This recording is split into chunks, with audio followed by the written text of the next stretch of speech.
Alright, mic testing, mic testing. Okay, perfect. We're live, we're live. Let me get to my main camera. Alright, we're live, we're live. Let me just mute myself. I always forget to mute myself. Okay, that aside, what are we going to be doing this live? Before that, as you guys can tell by the title and thumbnail, today I'm going to be working more on health logic and even buff logic plus my OS module. And guys, I cannot talk because I'm not warmed up yet. Let me go to my gameplay screen. Right there. Okay, perfect. Let me get Sita here. Here. Hi, good evening, Sisha. I appreciate you joining the stream. Okay, let me get Sita here. Say Sensei, I'm live! Exclamations, and maybe open my chats on my tablet so I can actually see the chats. And guys, I am multi-streaming. I did say this from the past 3 streams, so you guys could follow me on the other platforms. It's Twitch and Cake. The link is in the description. A shameless plug. Let me actually open my YouTube with my tablet. Okay, go to my stream. Alright, perfect. Okay, warriors, hear me now. Vivek has entered the arena. This isn't just another stream. This is a battlefield. Every bug is an enemy. Every line of code is a weapon. And every one of you watching is a part of this army. Today's mission is clear. First, we unlock the OS module, the key commanding the machine itself. Then we return to the health logic, making sure our hero can bleed, heal, and survive. And if time allows, we touch the realm of buff logic, power-ups, boost, and glory. Glory, guys, I cannot pronounce right now. So strap in, grab your coffee, because tonight Vivek, guys, I can't read. Because tonight Vivek doesn't just code, he conquers. Now warrior, ready your blade. Let's strike open the OS module. Sensei asks, do you and the viewers know what the OS module is, or should I break it down like smashing a door with a warhammer? Let me say, Sensei. I honestly don't know anything about the OS module. Okay, so can you explain it in detail? Question mark. Okay, I sent a Google form with a video back to your YouTuber who was looking for it. I sent a Google form with a video back to YouTuber who was looking for editors. Oh, I see. Honestly, that sounds pretty good. Okay, good. Ignorance isn't weakness. It's raw ore, okay? And I'm here to forge it into steel. Listen carefully. The OS module in Python is your direct line to the operating system, the beating heart of your computer. Normally, your code lives in a sandbox, variables, loops, functions, but the OS module that lets you step outside the sandbox and the command real machine. Okay, here's what that means. You can work with files and folders, create them, rename them, delete them, move them around. Okay, you can talk to the system, find out where your Python script is running, get environment variables, check the current working directory, the home base of your program. You can even run system level commands like clearing the console screen or telling Python to launch another program. Think of it like this. Your Python code is the warrior. The OS module is the secret passkey that opens every door in the castle. Okay, storerooms, folders, scrolls, files, even the throne room system. Examples with OS, so it's os.getCWD. I'm assuming CWD is command, guys. Tells you your current location, like a map in an RPG. Okay, never mind, it's not command. os.list dir. Guys, I cannot tell, I'm not warmed up yet. Okay, shows you everything in your current room, all files / folders. os.mkdir folder, okay, creates a brand new folder like building a bracket. Okay, OS rename, old text, new text. Rename a file, disguise it like a rogue. os.remove. Okay, in short, the OS module lets Python step into the physical world of your computer. It's dangerous power misused. You can delete everything, but wielded with control, it's godlike. Now Vivek, let's not waste time. I'll give you the first small test with OS. Write a Python code that prints your Current working directory. Okay, let me just actually get Sensei there real quick. Check if my stream is working good on like Twitch and Kick as well. Hey, perfect. Hey mate, love your content. Really solid work. I'll keep up with your stream schedule. Let's connect on Discord. Honestly, I appreciate you. Big stream 002R002, and I'm pretty sure I have my Discord link there. Okay, perfect. Yeah, I was like, if I didn't have my Discord link up there. Okay, that aside, what was I gonna do? Let's see. Let me go with a Control A and Control C. Get Sensei here. Okay, paste it. Add a bunch of spaces. Sensei.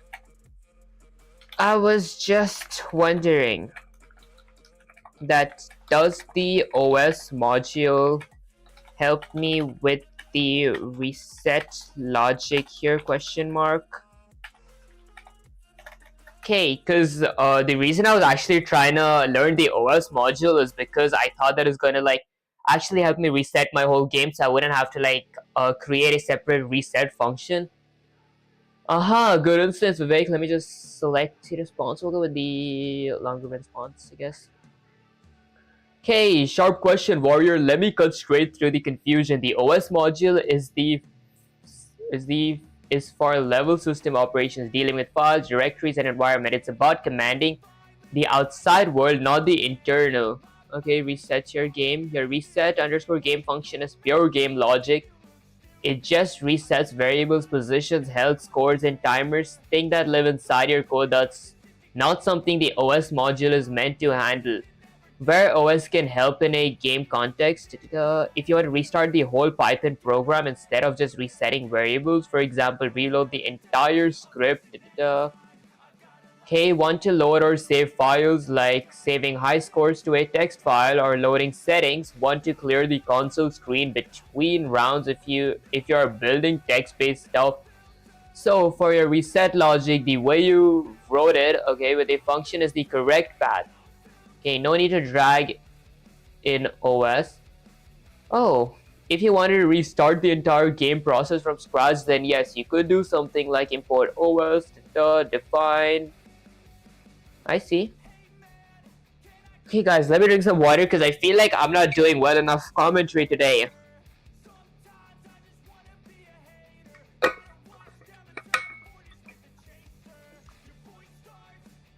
That would completely relaunch the Python script, like slamming the reset button on a console, but it's overkill since your reset underscore game already works perfectly. Here's the Sensei's truth. Use reset underscore game for resetting in game state, while os.execl if you want to restart the whole program. Okay, now Vivek, do you want me to teach you the practical OS tricks? Honestly, since OS module is not like actually going to help me reset the whole game, if I just go with my health bar and buff logic, I will try learning the OS module maybe off stream a bit, and then I'll create a separate stream when I have like a brief idea. Right now I'm just going completely blank in it. So since let me just say, since the OS module is not necessary for the game reset, I think that I'll learn that a bit later, maybe after my 100 days series, because I just have like 12 more days, guys. I'm kind of nervous because I just have like 12 more days left. So can we just work on the health logic first and then move on to the, let's see, buff logic?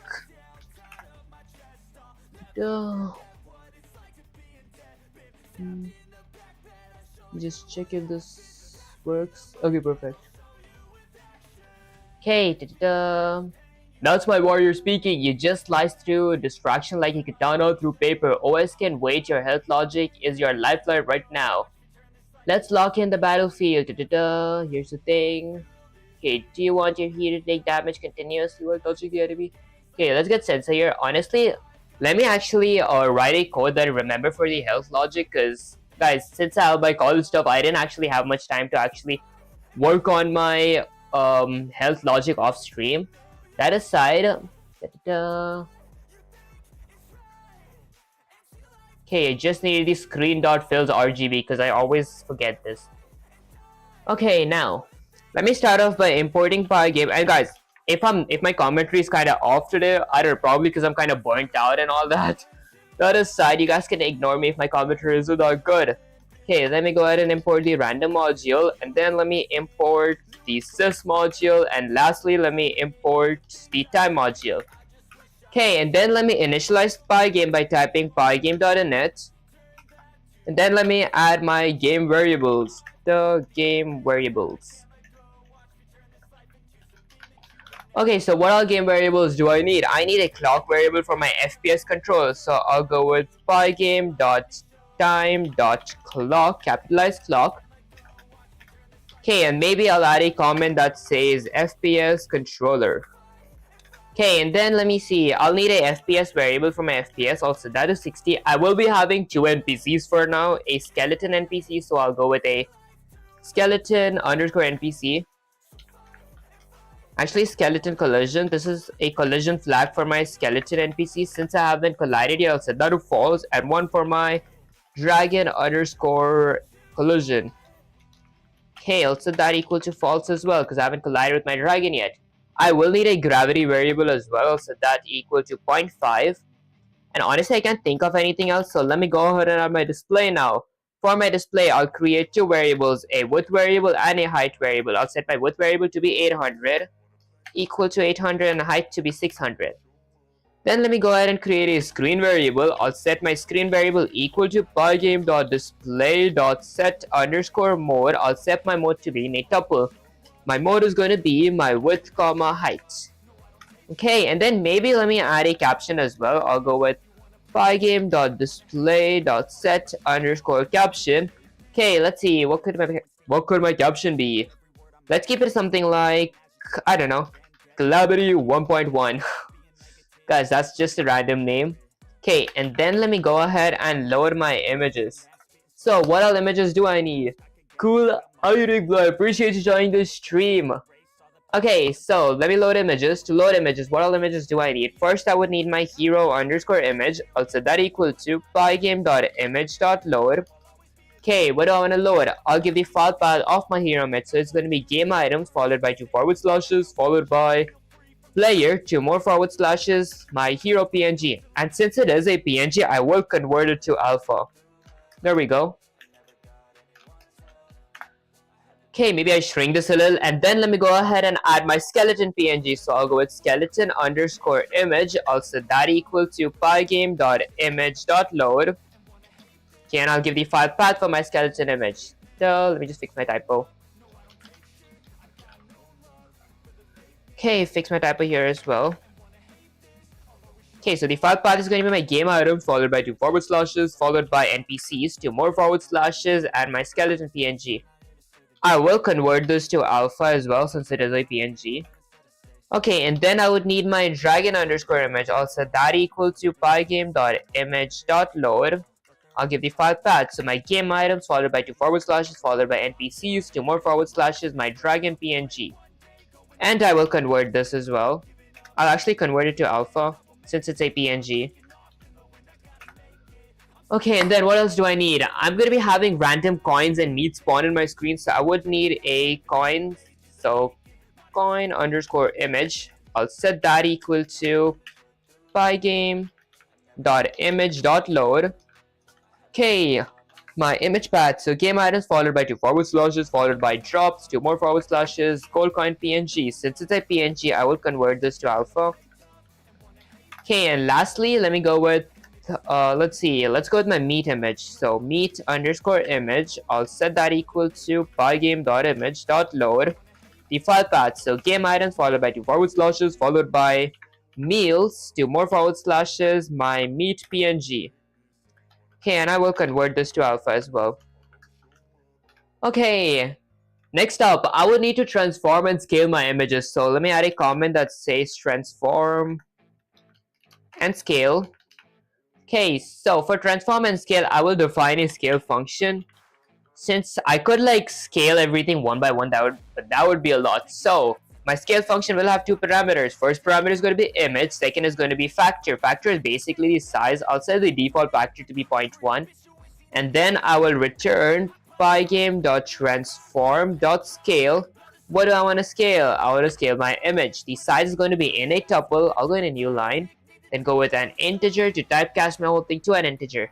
Now let me get the width of my image. So my image.get_width, I will multiply that by my factor. Okay, and then I'll add a comma, do the same thing for height. So integer image.get_height, and I will multiply my height by my factor as well. Okay, perfect. Okay, next up, let me go ahead and actually scale my images. So I'll reassign my hero_image to be equal to invoke my scale function. What do I want to scale? I want to scale my hero_image. I'll leave the factor to be the default factor for now. Then let me go with my skeleton image. I'll set that equal to invoke my scale function skeleton_image. Okay, and then I'll go with my dragon_image. I'll set that equal to invoke my scale function. I want to scale my dragon image. Then I'll do the same thing for my coin image. I'll set that equal to invoke my scale function. I want to scale my coin image. Lastly, I'll do that with my meat image. I'll set that equal to invoke my scale function meat image. Alright, perfect. Let me actually check if I'm audible though. Okay, yeah, guys, because I always forget to like check if I like charged my mic the other day.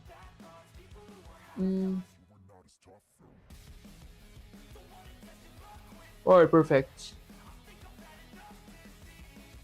And maybe get this here. Okay, next up, what else do I need? I loaded my images. I would need a floor. Floor is basically where my player is going to like stand on. So I'll create a floor variable. My floor is going to be a rectangle, so I'll go with pygame.rect.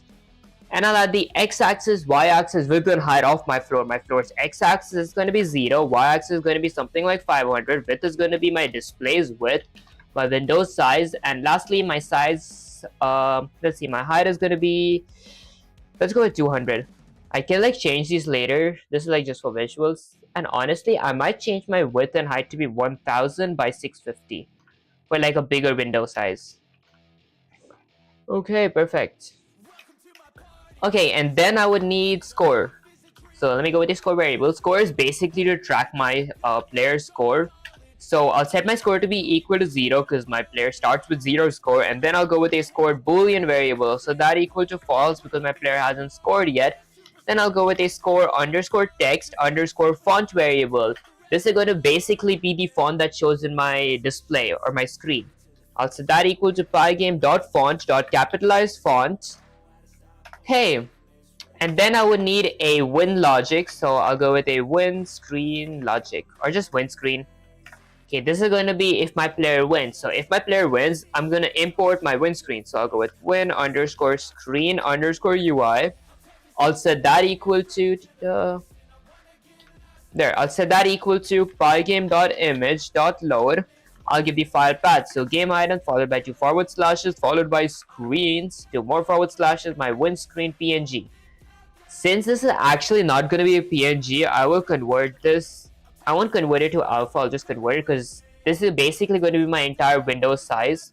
And then I'll go ahead and add a win_screen_UI. I'm going to transform it. So I'll go with pygame.transform.scale.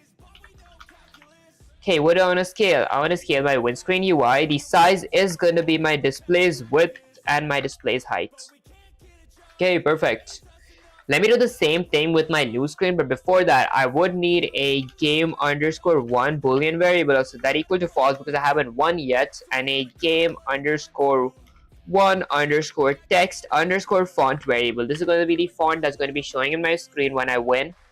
Let's keep that to pygame.font.capitalized font. My font is going to be set to none because basically that's going to be Pygame's default font. Size is going to be something like 50. Alright, and then let me do the same thing for a loose screen. Loose screen is going to be Okay. Let me create a variable called lose underscore screen underscore UI. Also that equal to pygame.display. My bad guys, pygame.image.load. I'll give the file path. So game item followed by 2 forward slashes followed by screens, 2 more forward slashes, and my lose screen PNG. I need to change his name. I've been saying that like for 4 streams now. And I will convert this. Okay, next up, let me transform and scale my loose screen UI. So I'll reassign my loose screen UI to be equal to pygame.transform.scale. What do I want to scale? I want to scale my loose screen UI.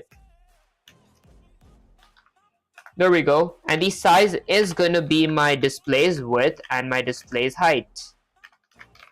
Okay, perfect. And then let me create a game underscore over variable, a game underscore over boolean variable. Also that equal to false because I haven't lost yet. Okay, and a game underscore over underscore text underscore font. I'll set that equal to pygame.font.capitalize font. Okay, my font is going to be none. That's basically Pygame's default font, and the size is going to be 50. Okay, perfect. That's honestly everything that I could think of at the moment. So I'm going to be creating classes now. So the first class that I'm going to be creating is going to be my hero class. My hero class will have a dunder init constructor. So I'll define dunder init, a constructor. My hero class is going to be having 3 parameters. So an x-axis underscore velocity, a y-axis underscore velocity, and a jump underscore strength. And I'll keep my jump strength equal to -9 by default. Okay, now let's create a few instance variables. So self.x-axis velocity is going to be equal to x-axis underscore velocity. Self.y-axis underscore velocity is going to be equal to y-axis underscore velocity. Self.jump underscore strength. Let me actually copy that to avoid typos. Paste it here. Is going to be equal to my jump strength. And then I would need images, recs, and masks. The reason I need images basically for my image. Recs are where my image is going to be moving, and masks, the reason I'm adding masks is because I'm going to be using pixel perfect collision. So let me go ahead and create a self.image. Also that equal to my hero underscore image. Okay, and then a self.rect, which is going to be equal to my self.image, which is my hero image dot get underscore rect function. Okay, and my rex position is going to be top left. So that equal to a tuple, let's see, maybe 100 by 300. Okay, and then I'll create a self.mask. I'll set my self.mask equal to pygame.mask.from underscore surface. My surface is going to be my self.image. Okay, that's basically all the instance variables I need. Now let me go ahead and define a move method. My move method will have a parameter of keys to it. Let me add a bunch of if statements now. So if my keys are index of pygame.key is right. If my right key is pressed, I will increase my self.rect.x-axis, my player's x-axis, by my self.x-axis underscore velocity. And if my keys are index of pygame.key is left, if my left key is pressed, I will decrease my self.rect.x-axis, my player's x-axis, by my self.x-axis velocity. Okay, and then lastly, let me go with if my keys at index of pygame.k is space. If my space bar is clicked, there we go. Okay, I will, let's see, I will reassign, or I will set my self.y-axis underscore velocity. My player's y-axis velocity is going to be equal to my self.jump strength, which is set to -9.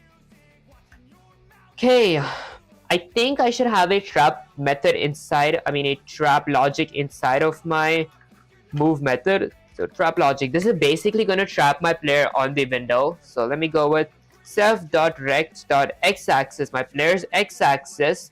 Maybe I go with an if statement. If my player's x-axis is less than or equal to 0, honestly no. Let me actually go with a bunch of control-Cs. Okay, so my self.rect.x-axis is going to be equal to max, which is set to 0, and min is going to be equal to my self.rect.x-axis, comma 800, 1000, my vertical window size, minus my self dot rect dot let's see, width.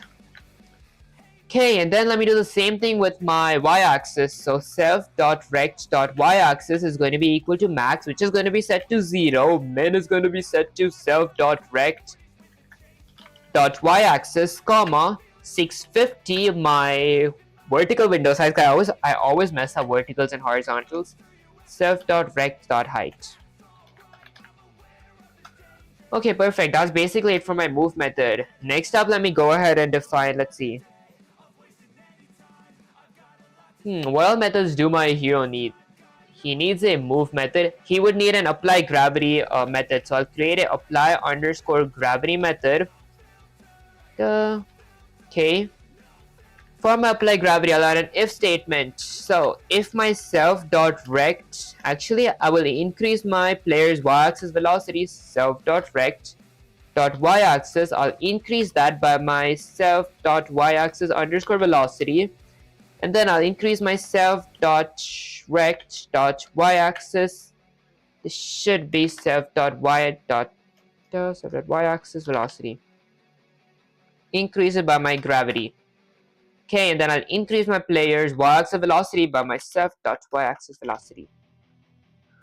Okay, that's basically it for the gravity. Let me go ahead and add a landing. Landing logic. For the landing logic, let me add an if statement. If my self.rect.bottom, if my player's bottom is greater than or equal to my floor.y-axis, my floor's y-axis, I will go with plus 80. This is just for visuals, guys. This is basically going to be a little lower than my y-axis because my player is going to be inside of a box. The 80, I'm just like ignoring the box, if that made any sense. Okay, if that is true, I'll go with self.rect.bottom. My player's bottom is going to be equal to my floor.y-axis plus 80. Okay, and then I will reset my self.y-axis underscore velocity, my player's y-axis velocity, to be equal to 0. Okay, that's basically it for my apply gravity logic. Lastly, let me go ahead and define a draw method.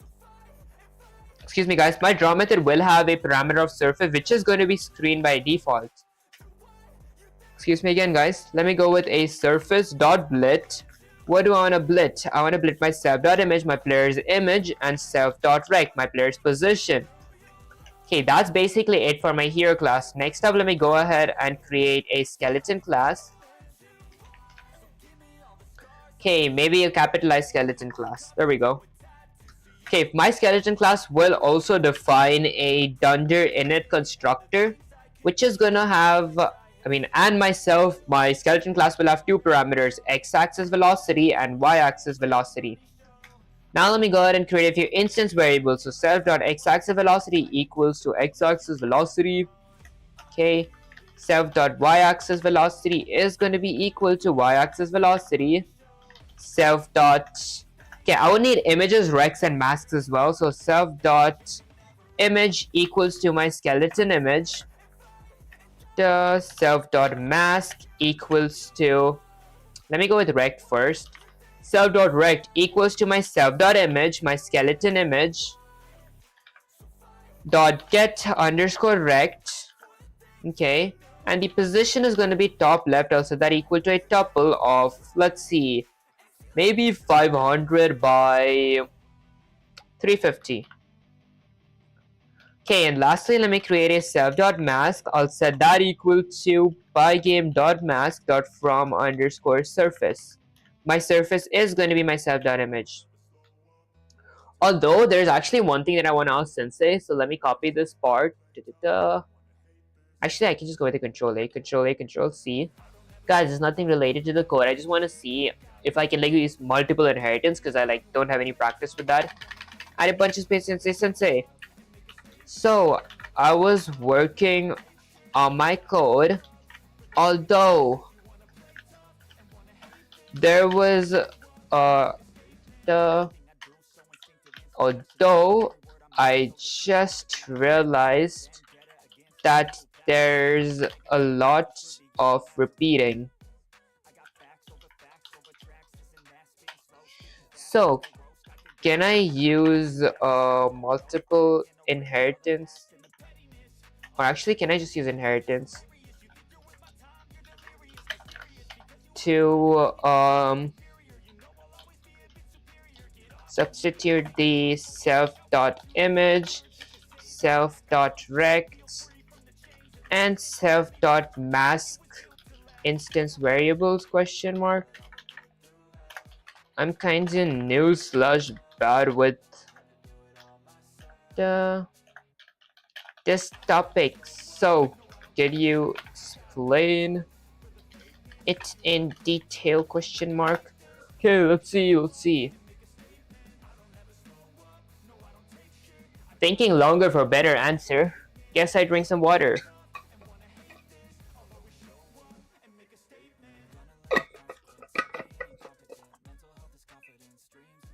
Let me just check if I got like any comments on my Twitch or Kick. I honestly feel like I should get like another monitor for this. Okay, Sensei's thinking for way too long, guys. Besides that, let me check if everything's going good. Okay. Guys, Sensei's still thinking. Including motivational quotes and engagement. I see. Okay, thought for 48 seconds. Listen up, Vivek. Your right to kill duplication. Okay, repetition is how bugs breed. We're going to forge a clean inheritance setup so every game entity shares the same bones, image, rec, mask, draw. Then each subclass, hero, skeleton, dragon only defines how it moves / updates. That's how real devs keep code tight. Why inheritance here? You're repeating self.image, self.rec, self.mask. That screams base class. Create a parent that handles that shared image, okay, rect mask logic. Once children call super.dunder in it and add their own behavior. The pattern read this like a spellbook. Parents set up image rect mask draw. Children define update movement / is that all or like AI? Movement / AI, maybe extra fields like velocities, gravities, and health. Okay, always call super dunder in it so the parent setup runs. That's object oriented programming handshake. Key gotchas to tattoo on your brain. Okay. If you ever change the image, rotate, scale, animate, rebuild the mask, you stop left, no underscore. Okay, when getting rex, self.rect, don't shadow names. Having a function called scale and a variable named scale in the same loop is asking for chaos. Quote, for your stream mid-battle, the code you repeat becomes the bug you deserve. Okay, remember, broken code challenge number 1, fix the base class, base entity. Okay, let's see. Requirements to pass. No crashes. Hero is visible roughly at 100 to 200. Top left. Hero mask exists. Hero.mask exists and is a pygame.mask. When you're done, paste your fixed code. If you mess it up, I'll bark at point. Okay, I'll bark and point to exact sin. Oh my gosh, guys, I can't read. What's wrong with me today? If you nail it, I'll praise you so hard that the chat will hear thunder. I guess you gotta do it, guys. Stream bait to keep viewers hooked. Okay, use it while you debug. Every duplicate line is a future bug. Invoice. Okay, that aside, let me copy that. Get Sensei there. Maybe go to like a new tab. Paste it. Okay, let's try fixing the broken code.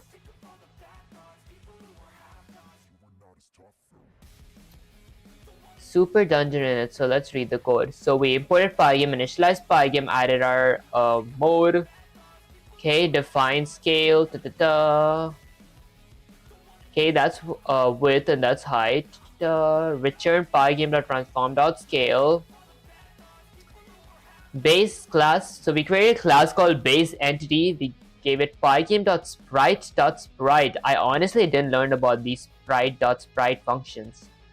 Defined a dunder in it. We have a self parameter, a image surface, a position which is set to a tuple of 0, a scale factor which is set to 0.1. We have a super dungeon minute, bug 1, super chain not called properly. Super, I'm pretty sure I gotta add a pair of parentheses here, dot dungeon init. Right? There we go. Super dungeon init, self.image, bug 2. Top left shouldn't have a. Okay, bug 3, forgot to build mask. Self.mask, okay, let's do that. Self.mask equals to pygame.mask dot from underscore surface. The surface is going to be my self.image. Alright, and then maybe I changed this image to like, I could just change this to image. Okay. And then draw.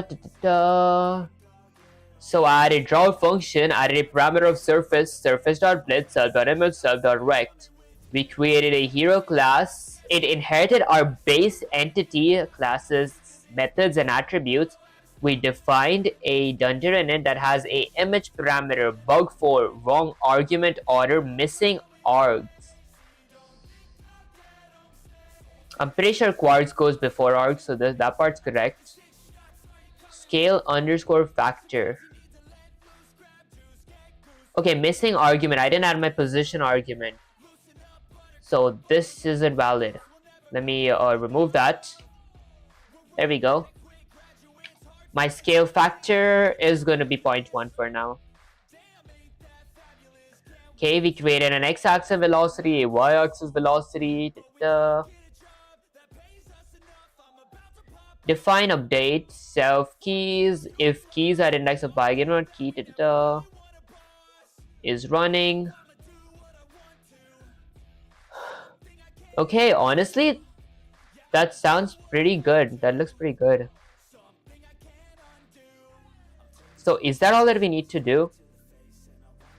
So we defined a dungeon init that has a image parameter, image. Scale, image surface, scale factor. Okay, I have a few questions. Let me go with Control A, Control C. This is so random. What game are you building on? Question mark. Which game are you building right now? Honestly, yeah, I was trying to like learn multiple inheritance, but that aside, I was trying to like work more on a game like this, just for the time being. So like where I gotta dodge them if I lose. Okay, maybe not that. This one. There we go. I got an HP. So if I collide with an enemy, I lose HP and I gotta claim coins. I gotta get like 10 points to win, and there will be random meat spawns like here. If I get that, my HP recovers. Although I do know Python is like it's like the worst language to like make games on, but I was just doing it like to learn Python in general. Okay, so honestly, let's just try winning this. I'm actually going to lose, guys. Hello, might. Okay, guys, I'm a little bad at that game. That aside, okay, let me get Sensei here.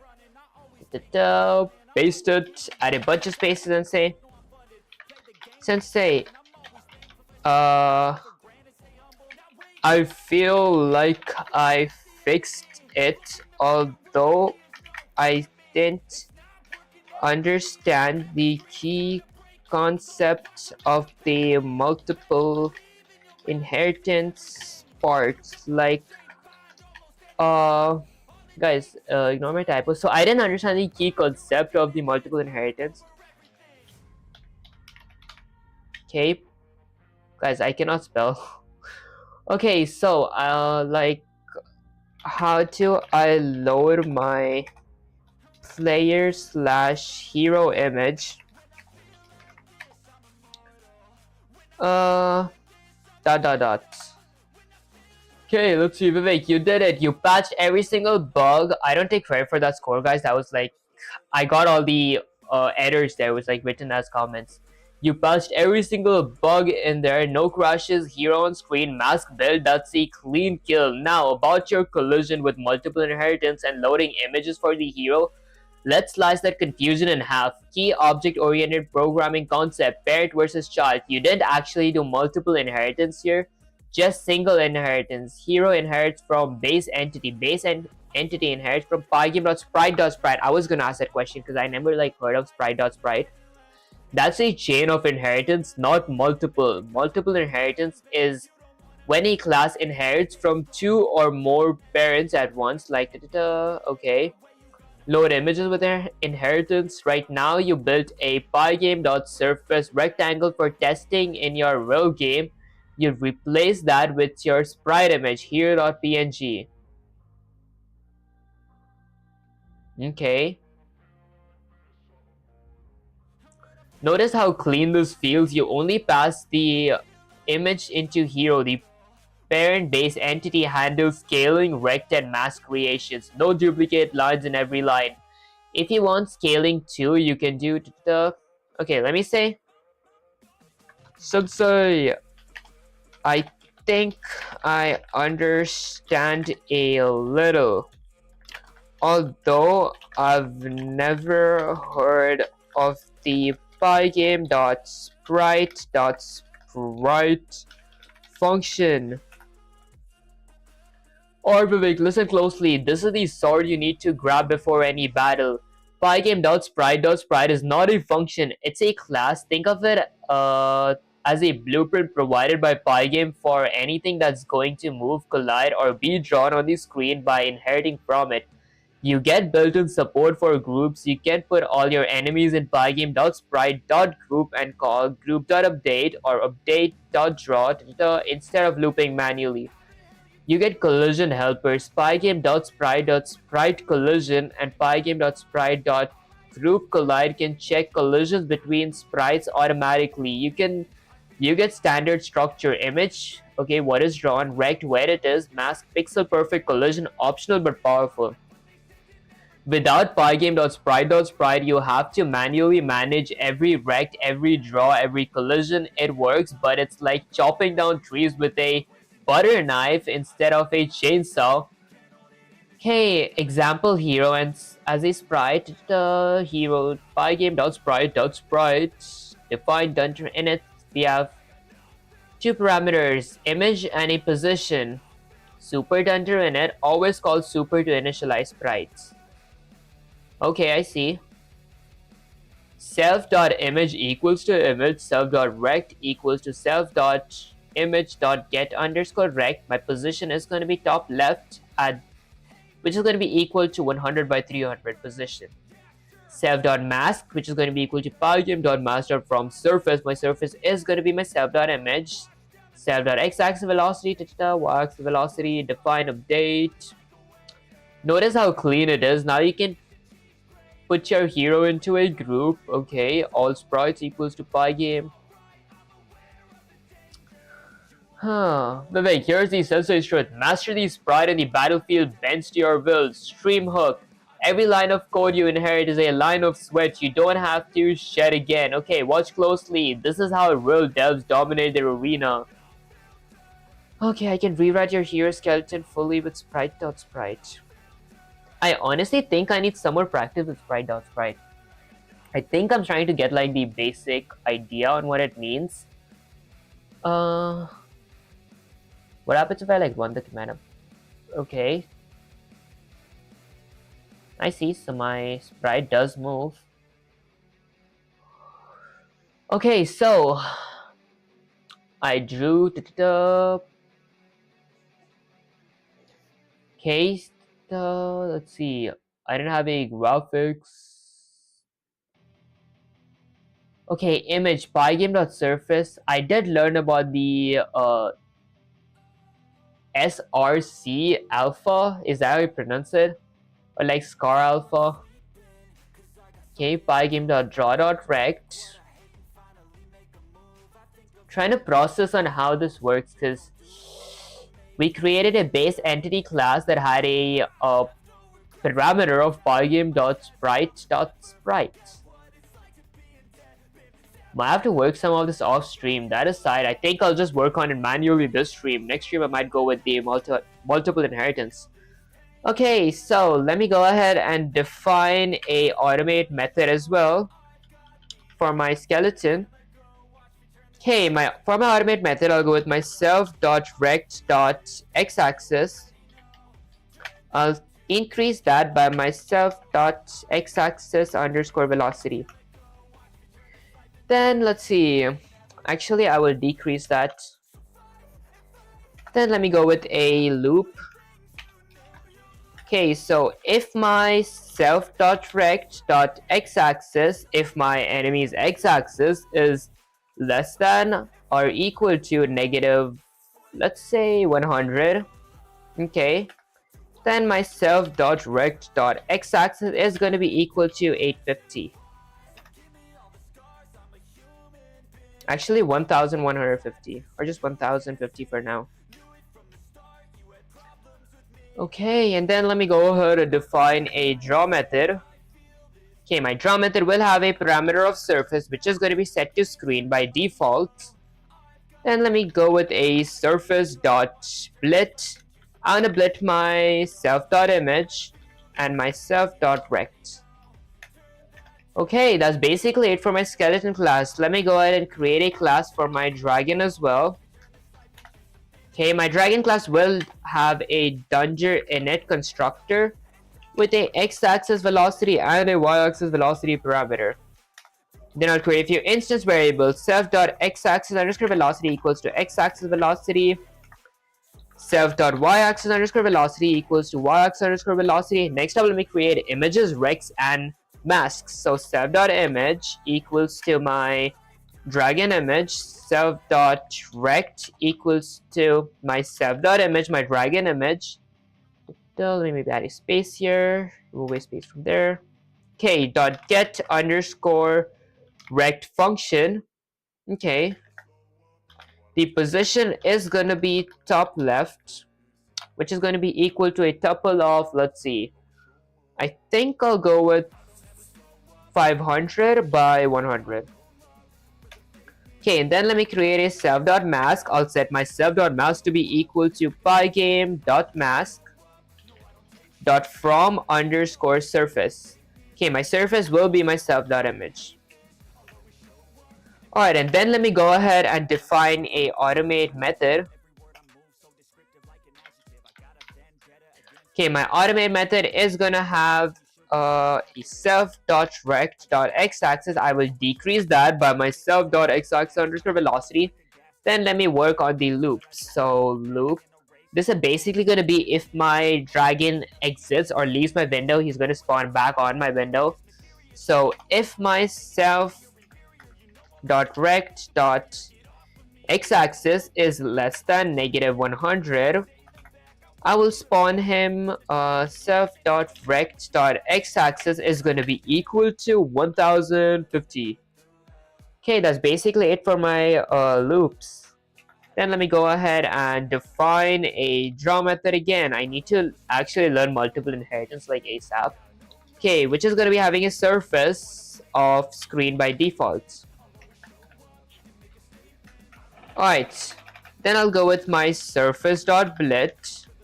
I want to blit my self.image and my self.rect. Self.rect.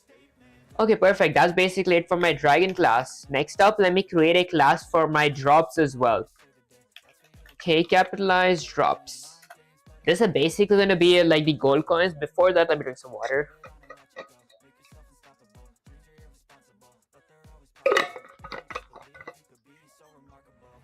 Let me check if my stream's going good on like Twitch and Kick.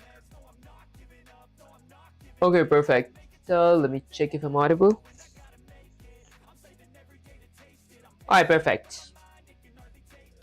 Okay, for my drops class, I'll go ahead and define a Dunger init constructor. It won't have any parameters to it. I'll create a few instance variables. So self.image equals to my coins image or my coin image. Self.rect is going to be equal to my self.image.get underscore rect. My image location will be random, so I'll create an x-axis. I'll set that equal to random.randint. The position is going to be something like 50 comma my display's width minus 50. I'll do the same thing for y-axis as well. So y-axis is going to be equal to random dot rand int, the position will be again 50 comma, this time instead of height I'll go with my floor dot y-axis, which is basically my floor, minus 50. So my loots or my drops won't spawn under my image, I mean under my floor. Excuse me guys. The position for my rect will be top left, which is going to be equal to a tuple of my x-axis and y-axis. Okay, perfect. And then let me go ahead and create a self.mask. I'll set that equal to pygame.mask.from underscore surface. My surface is going to be my self.image. Alright, perfect. That's honestly basically it for my drop class. I would need a draw method as well. So I'll go ahead and define a draw method. The surface will be my screen.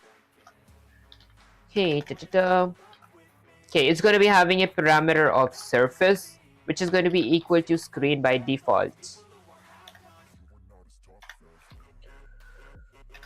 Alright, perfect.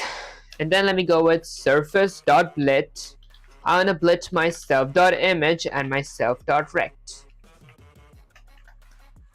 Okay, and then I would need a class for my meats as well. So actually my meat class might go in my health bar, or a meals class. So I'll create a class for my meals. These meals would heal me. Actually, I'll go with capitalized meals. Okay, these meals are gonna heal my player whenever I take damage. So let me define a dunger init constructor. Then create a few instance variables. So self dot, honestly it's exactly the same as this. So let me just copy that. Okay, then paste it here. Okay. Alright, and then let me go ahead and create a comment that says drop details. So I'll create that maybe under my loose screen. Okay, I'll go with a comment that says drop details. Okay, for my drop details, I'll go with my, first is going to be my coin drop details. So my coin spawn time is going to be equal to time.time. Okay, and then a coin delay. This is going to be how long, after how much time is a coin going to spawn, also that equal to 3 seconds. And then let me go ahead and create one for my meal as well. So I'll go with meal spawn underscore time. I'll set that equal to time.time as well. And a spawn time delay. So I'll go with meal underscore delay. I'll set that equal to 8 seconds.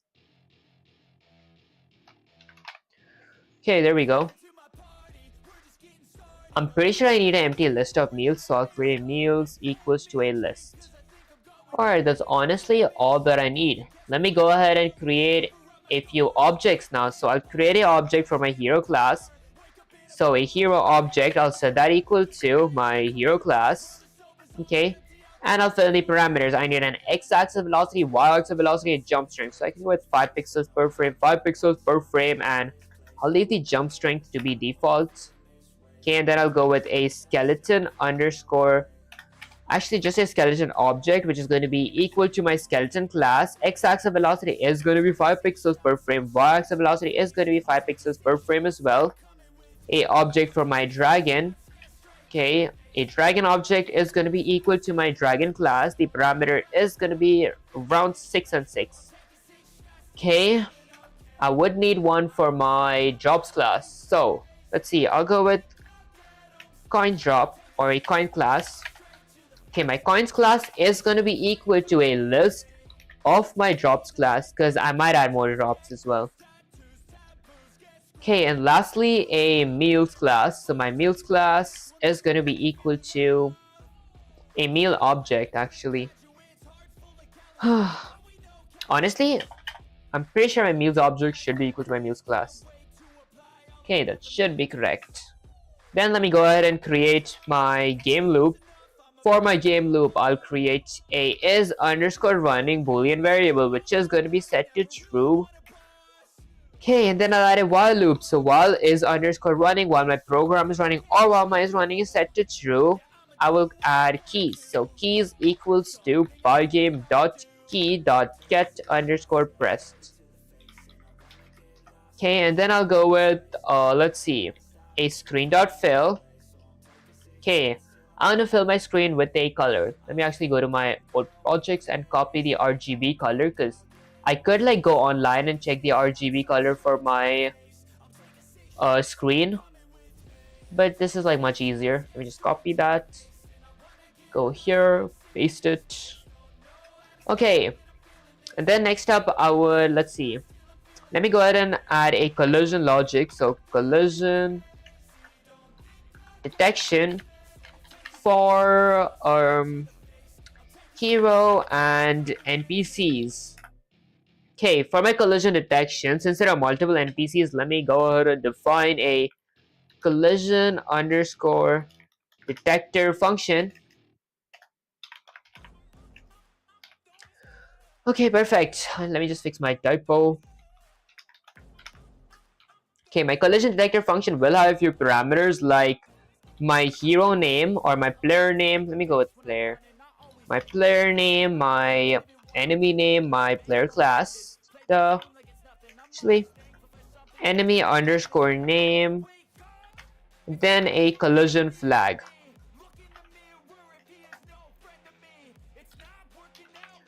Okay, perfect.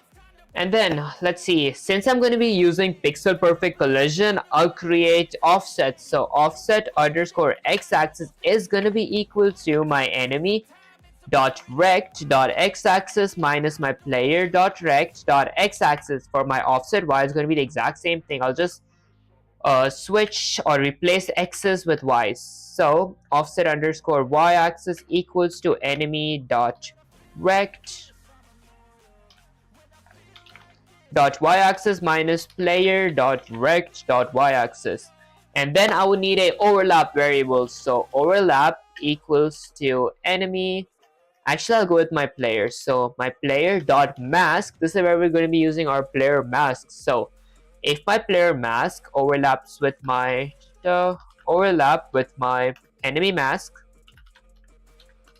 at the given offset of offset underscore x-axis and offset underscore y-axis.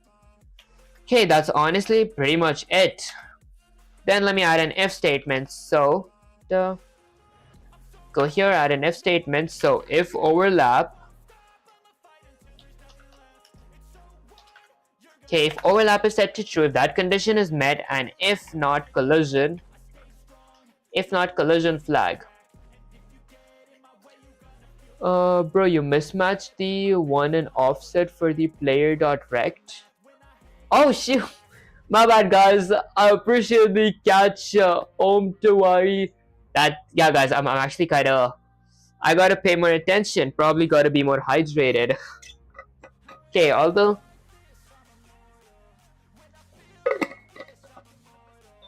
I do appreciate the catch. Okay. Next up, if my players overlap, let me go with the print. Boom. Collided with a actually, I'll change this to an F string. I'll convert this to an F string. Boom, you collided with a enemy underscore name. And then let me go with game underscore over. My boolean variable, I'll set that equal to true, because once I collide, I want my game to be over. Might go with a global, so like I want to globalize my game underscore over variable. Okay, perfect. Honestly, I might not add this right now, because I'm going to be adding a health bar system as well, so my health bar is going to take damage. Okay, let me return true, else I will return false. Okay, perfect. That's honestly pretty much it for my collision logic. Let me go ahead and add my win/lose logic now. For my win/lose logic, let me add an if statement. If my score is greater than or equal to 10, if my score is greater than or equal to 10, I'll set my game underscore 1 boolean variable to be equal to true. And then if my game underscore 1 is set to true, I will do something. See, I'll go with a screen.blit. I'll blit my game 1 UI, or like win screen UI. And the position, let's see, the position is going to be 0 and 0. And then let me, let's see, go with my text. So I'll go with my game 1 text. Okay. Game underscore 1 underscore text is going to be equal to my game 1 text font. Excuse me guys, game underscore text underscore font dot render function. Okay, let me render it with an f string. So my text is going to be an f string. Let's say u1 exclamation. Honestly, I don't think I'll need f string here. Press R to restart. Okay, and then my italicus, if that's how you pronounce it, is going to be set to true. And my color, I don't know, let's keep it black. Okay, perfect. And then let me blit it on my screen. So I'll go with a screen.blit. What do I want to blit? I want to blit my game 1 text. Game 1 text. There shouldn't be font here. There, let me copy that, paste it here. Copy and paste. Okay, and the position, the dest is going to be somewhere around 150 and 40. Let me do the same thing for my game lost. If game underscore lost is set to true, which is going to be set to true after like I add my collisions. Let me actually do that real quick. Okay, so let me go with my skeleton collision flag. I'll set that equal to invoke my collision detector function, fill in the parameters. So my parameters are my player, which is going to be my hero object, enemy, which is going to be my skeleton object, the enemy name is going to be skeleton. Okay, and lastly, collision flag is going to be my skeleton collision.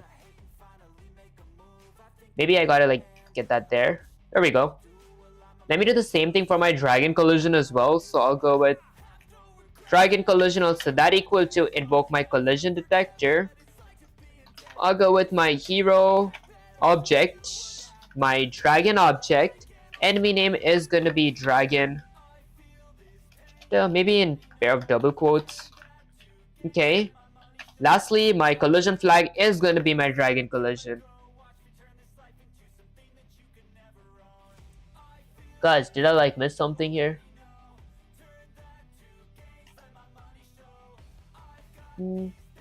There. Would a while loop in last for restart thing work? Would a while loop in last for the restart thing? A while loop for here?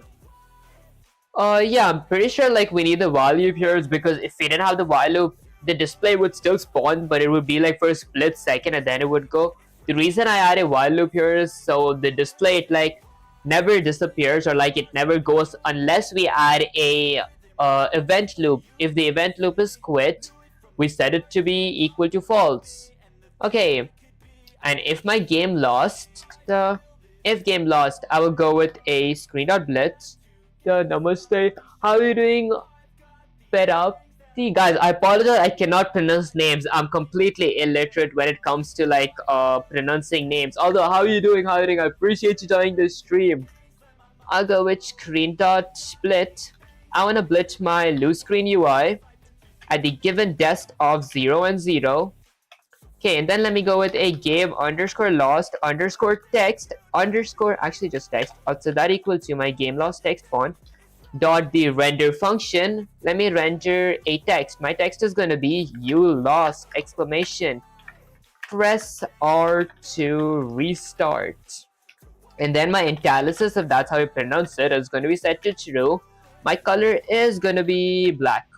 Okay. And then let me blit my text on my screen. So let me go with a screen.blit. What do I want to blit? I want to blit my game lost text at the given dest of 150 by 40. Okay, perfect. That's basically it for my win/lose logic. Let me add an else and now go with my regular game loop. So this is going to be my regular game loop. Okay. There we go. Okay, for my regular game loop, let's see, what do I need? Let me go ahead and add my player or object details. Object details. For my object details, I'll go with my hero object dot move. This is going to move my hero object, and I'll add a parameter of my keys variable, and then a hero dot apply gravity. This is going to apply gravity to my hero. Let me do the same thing for my skeleton. So my skeleton object dot automate method, my dragon object dot automate. Okay, then let me go with my, let's see, those are honestly basically it. Let me create a graphics comment. Here are my game graphics. This is where I'm going to add my game graphics. The graphics. For my game graphics, I'll go with my hero.draw method. My surface by default is going to be my screen. Let me go with my skeleton.draw. The surface by default is going to be the screen. I'll go with dragon object.draw method. Surface is going to be my screen by default. So I would have to draw my coin, so I'll go with for every coin in my coins list. I'll go with coin.draw. The surface by default is going to be my screen. The same thing for my meat. For every meal in my meals, I'll go with meal.draw. Is my meals a list?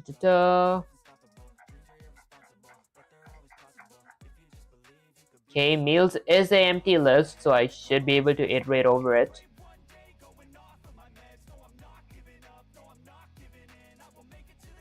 Meals.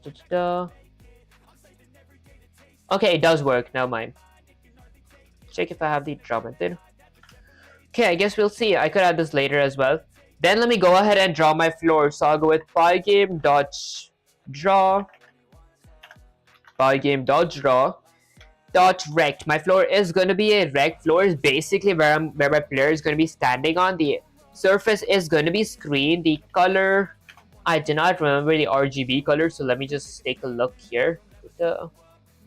I could go to my RGB picker online and check it, but this is going to be faster, so I'll just copy my floor from here. So there we go.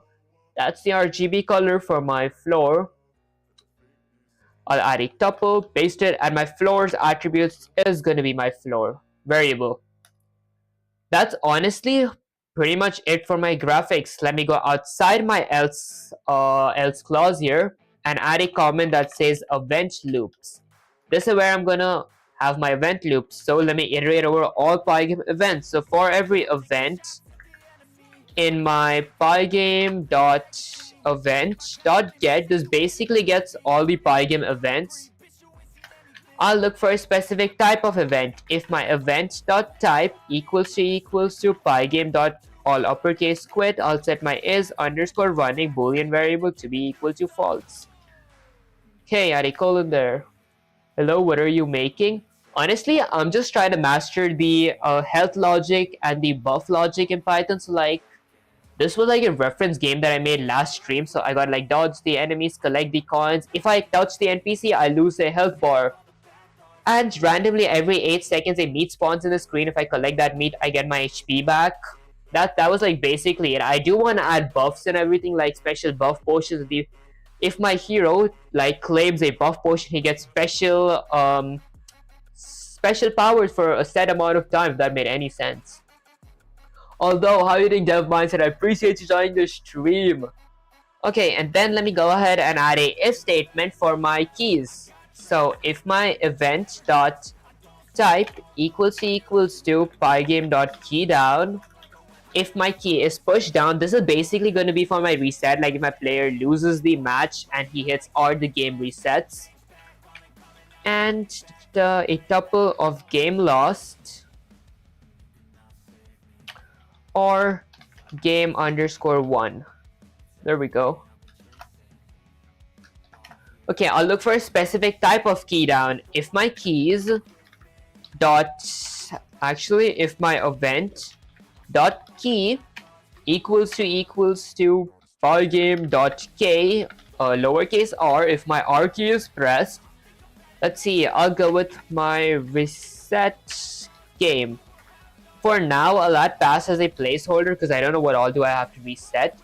That aside, let me go ahead and exit out of my for loop and go with a pygame.display.flip. This basically updates my display. Pygame.display.update would work the same way as well. And then a pygame.quit, and lastly the quit. Lastly a sys.exit. Please make the codes public. Aren't the codes public? Make a game engine in Python. I would like to review your code. Please make the codes public. Honestly, I could like upload my code on like my Discord server's Python chat like after this. Like after the stream, you can like ping me on my Discord server. I could just copy the code and paste it if that's how it works. Although I did install GitHub yesterday, I have zero knowledge whatsoever on how to use it. That aside, let's check how my game works so far. Whoops. Wait, I didn't add coin logic till now, did I? Guys, is this the game that I just made? I don't think so. I didn't even add my score logic. Game 5, running game 5. My game name is wrong as well. Which game was I running? So let me go up. This is health system. That's .zmpcs. Let me go with Control A, delete this whole thing, go here. Run the command. Import. Oh, okay, I'm pretty sure I imported something. Let's go all the way up here. Okay, I knew I imported something. Now let me go down here. Go with my game underscore lost variable. So game underscore over variable. There we go. Now if I run the command, before that I do have one more error. Let's see. Honestly, I don't. Line 192. Let's see, 192. That's right here. Okay, if game underscore over. Okay, perfect. Now if I would run the command. Guys, I forgot to add a whatchamacallit, AFPS. Let me go ahead and create a screen. Actually, my clock dot take my clock variable dot take my FPS variable. Now if I run the command, that's going to be like a reasonable speed. My player just fell down. I gotta fix that. That aside, I agree with Gen V. Honestly, yeah, after the stream, you guys can like mention me on my Python chat. I can like upload the code there. Okay, let me work on my landing logic. There we go. If my self.rect.bottom, let me remove the plus 80 for now. Okay, let's see. There we go. Maybe plus 80 was a lot. Let's increase that by 20. Go with plus 20 here as well. There we go. Plus 20 is actually perfect. Now my player is down. Does the trap logic work? It does. Okay. Alright, perfect. Okay, let me fix my skeleton's position as well. That's going to be skeleton's x-axis. Maybe, pretty sure it should be 400. Okay, there we go. That's like much better. 410. Maybe 48. Guys, I'm a little picky when it comes to visualizing. I'm like when visual stuff. 405. There, that's perfect. Okay, and then let me go all the way up to my images. Where I scaled my coin image, I'll add a factor of 0.15. Now my coins are going to be smaller. 0.05. There. Okay, now my coins are going to be smaller. There we go. That size is actually perfect. So if I get that. Okay, that looks perfect so far. Now let me go ahead and add a logic where I claim them and I get my score as well. The git CLI can be challenging at first due to many commands to learn. So start with GitHub desktop or the PyCharm GitHub GUI is a great way to make this easier. Honestly, it sounds pretty good. Yeah, Seashell, and how's your project going on your OS creating? Honestly, yeah, honestly, how's your project going? Guys, let me actually drink some water, kind of dehydrated.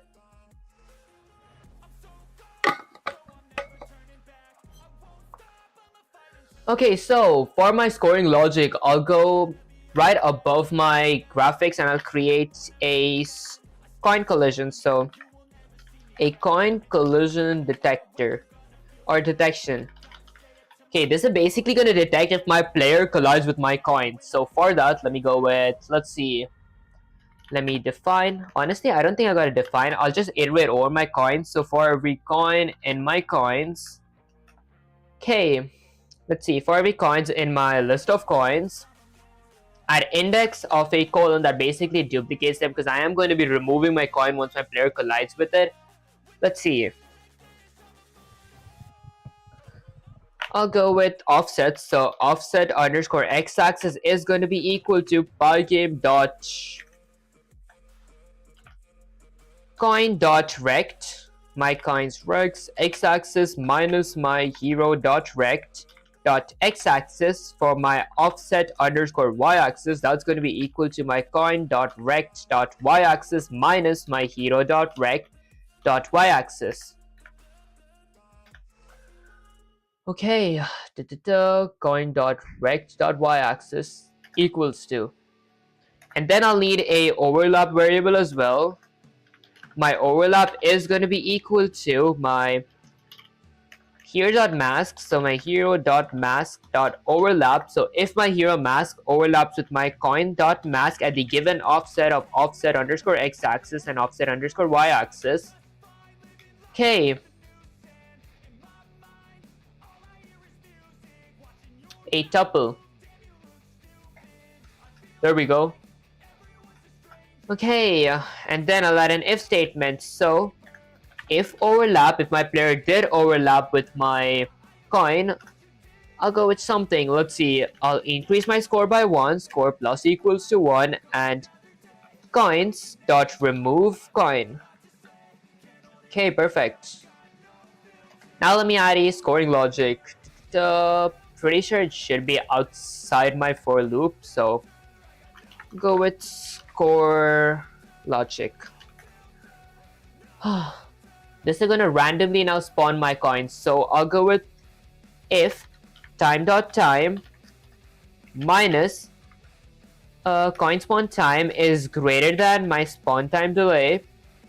My coin spawn delay or coin delay. Okay, I'll do something. Let's see. I'll go with coins.append my drops class. Okay, and then I'll reassign my coins coin underscore spawn underscore time to be equal to my time.time. Alright, perfect. Okay, and then this is honestly basically it. So if I run the command right now, let's see, every time I claim a coin, there we go. It disappears and a random coin spawns every 3 seconds. So let me go to my graphics and actually add my score text as well. So I'll go with scored underscore text. I'll set that equal to, let's see, my score text font dot render function. Okay, so I'll render a text. My text is going to be an f string. It's going to be score colon my score variable, and the italicus is going to be set to true. The color is going to be black. Okay, then let me blit it to my screen. So I'll go with screen.blit. What do I want to blit? I want to blit my score text at the given dest of 1010. Okay, now if I run the command, I have a tiny score up there. It increases. I should increase the size, right? Let me go all the way up here. And honestly, I just realized when I claim a coin, I gotta set my scored equals to true as well.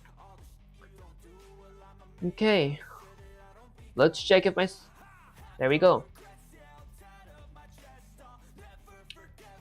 Else scored equals to false. Alright, perfect. Now let me go all the way up here to my scores. what did I want to do here, guys? There we go. I forgot to add my font type. That's going to be none. Pygame's default font, and the size is going to be 36. Now if I run the command, there we go. That score looks much better. So let's claim it. Okay, I gotta fix some more issues because I can't go completely to the left and to the right. That is like visual issues. It can be easily fixed. Okay. Now for the hard part. Let me go ahead and figure out how to add my coin logic. I mean my health bar logic. So my player doesn't take damage. Instead, my health bar takes damage. So I'll create a class called health bar. Actually not a comment, my bad. So a class called health underscore bar. There. My health bar class will have a dungeon init constructor. Okay, would it have a parameter? Does it need a parameter? Pretty sure it doesn't need a parameter. And then let me create a few instance variables. So I'll create a self.image is gonna be equal to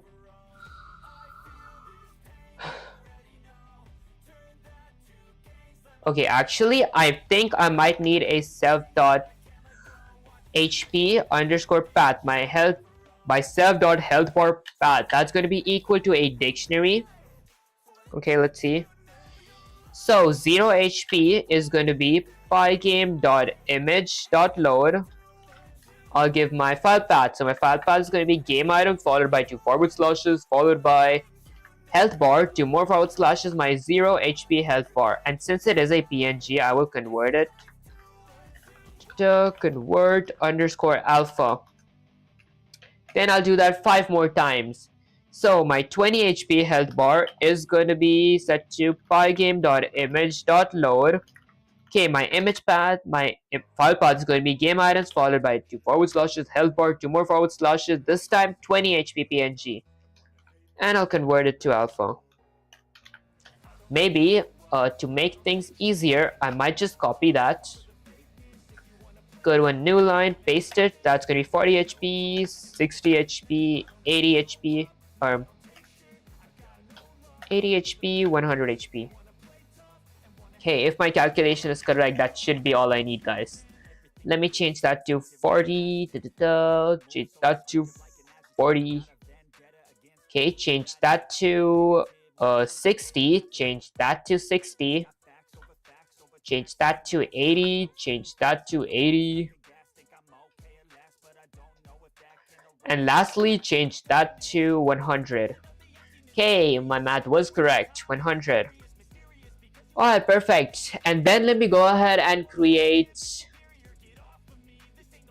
Rex and images, Rex and masks. So I'll go ahead and create a self.rect, which is going to be equal to, let's see, my self.path. I should iterate over it, right? So let me go with for every image in my, or for every path. Guys, I had a nasty lag. Did my stream crash? Let's see. Let me just check if my stream is working good everywhere. Okay, Twitch's working. Let me check in Kick real quick. Okay, lastly YouTube. Am I audible? Okay, perfect. Guys, I gotta make sure if like the stream works. Okay, so I'll go with for every path in my HP paths. The self.HP path. Let's see. Self.rect equals to my path dot honestly, I might just check the reference for this part because last stream I was like working on this. I didn't have time to like work on it off stream because I had my college stuff to do. That aside, I might take a quick peek, guys. Okay, so this is my health bar class. Oh, I just need a max HP. So for my health bar, I need a max HP instance variable and a current HP. which is equal to max HP, and then self.images equals to all these images, and then for every key in my self.images, I go with self.images at index of key. I see. Which equals to my self.images at index of key equals to scale. I scale them. Okay. And then I have a take damage, heal. I'll actually do the take damage and heal in a bit. So let me just fix some of my mistakes.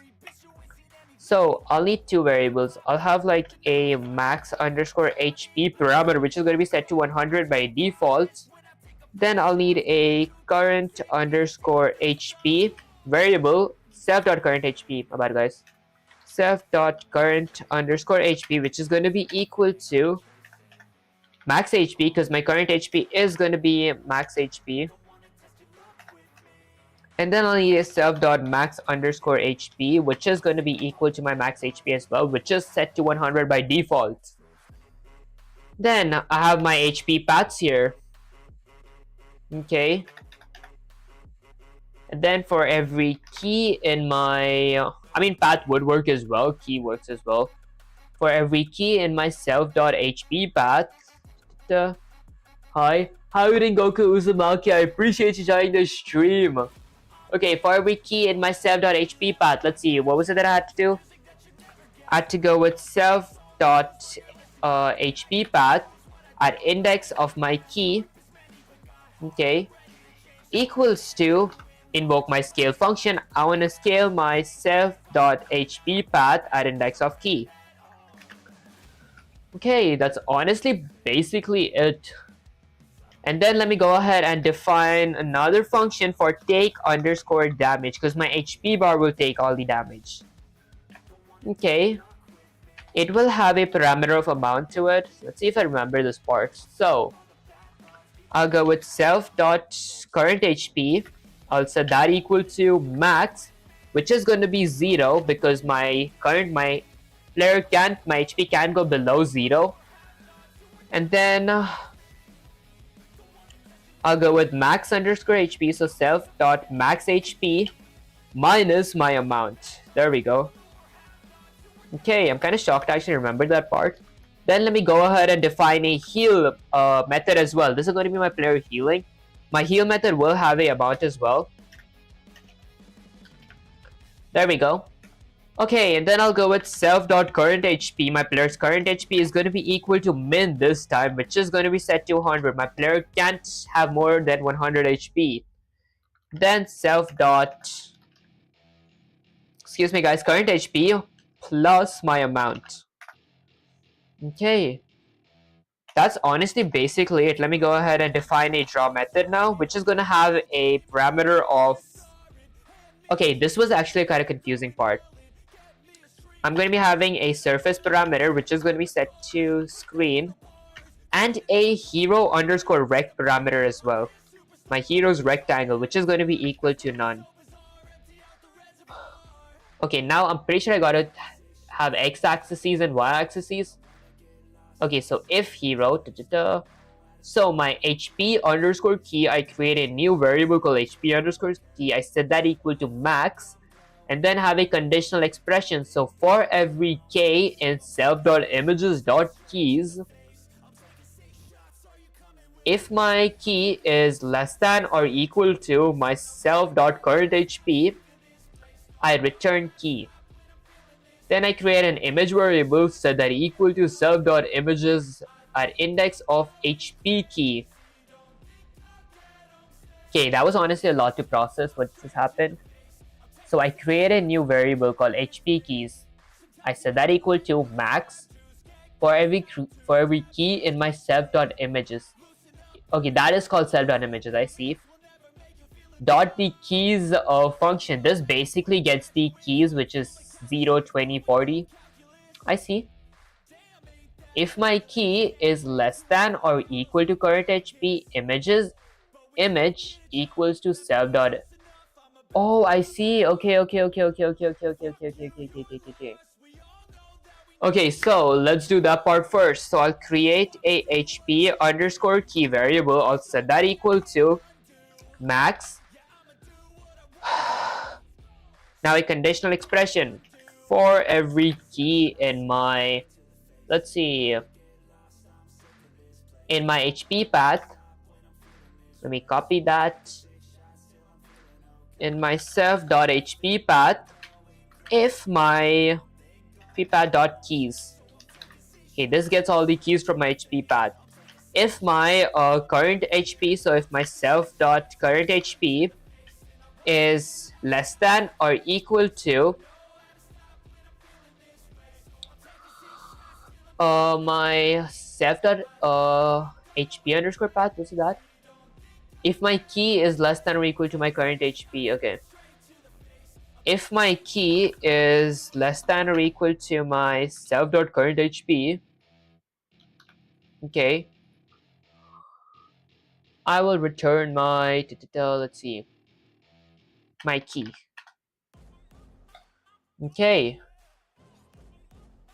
Okay, this is basically like a conditional expression. We could do this with like a if statement as well. So like a for loop and an if statement. I'm pretty sure we could do it this way as well. So for every key, for every key in my self.hp underscore path, okay, if my current HP, self.current HP is less than or equal to my, let me remove that from here.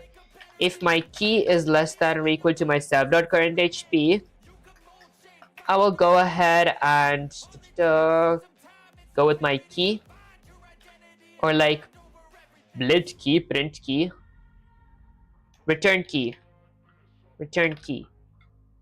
There we go. This is basically it, and like I could add them in a max loop. Is that how it works, guys? So like max. Okay, let me remove that. For every key, what if I indent this? Okay, never mind. I don't think that's how it works. I gotta ask that part to Sensei, I guess. Then let me create an image variable. I'll set my image variable equal to, let's see, pretty sure my self.hp path at index of okay, at index of self.images at index of hp key, index of hp key.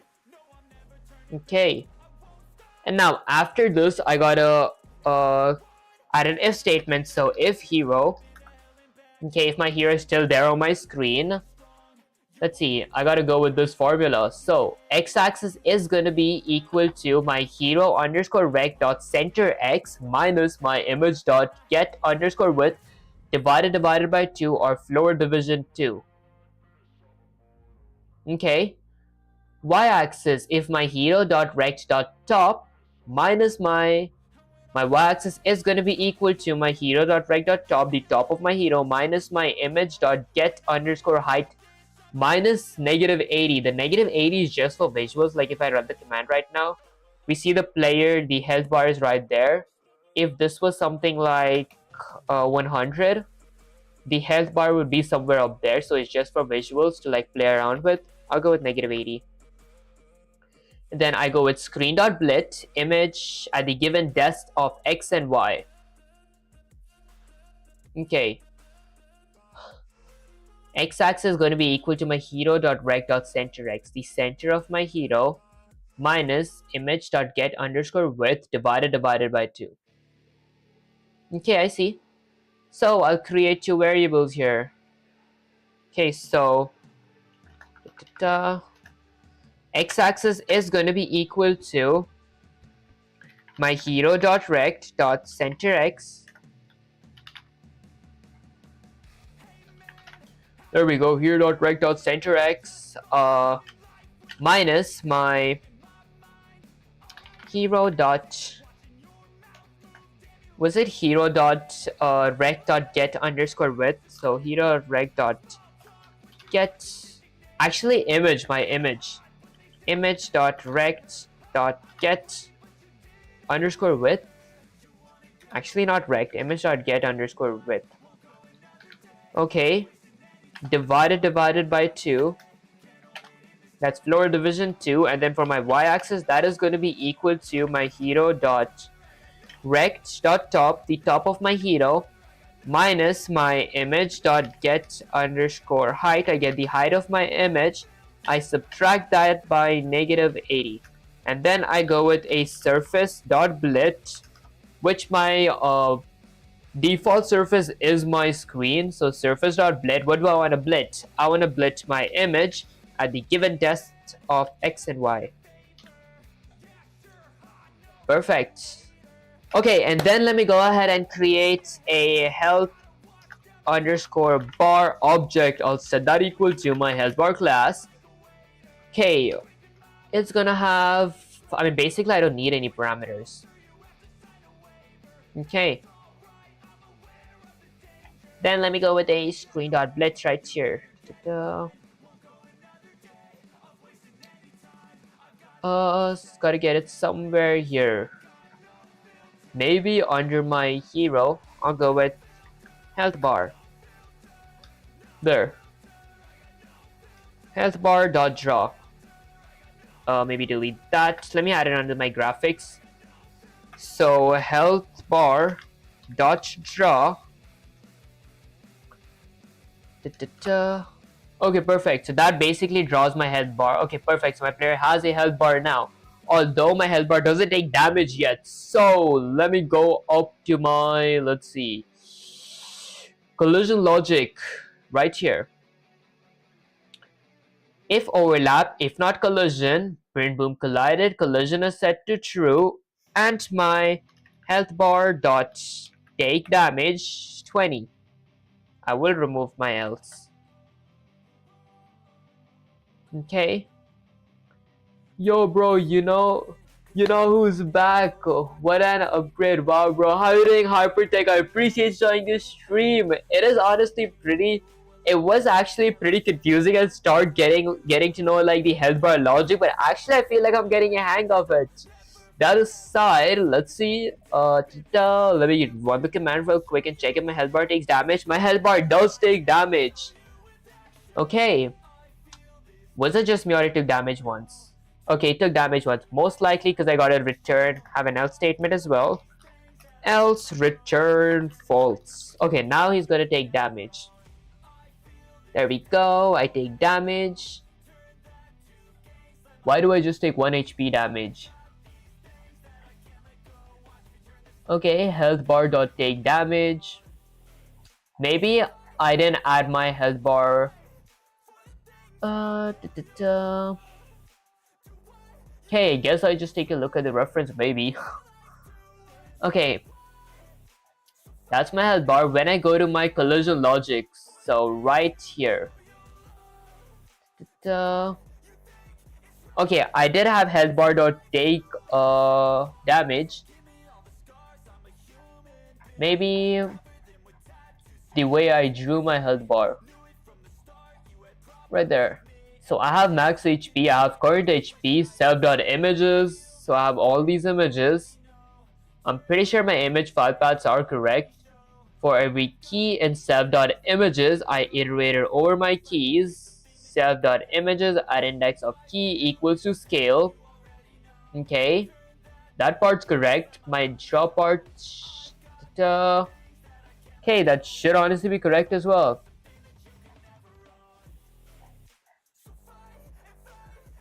Okay, let's see my image path real quick. 20 HP, that's correct for every HP. Minus the mount, okay.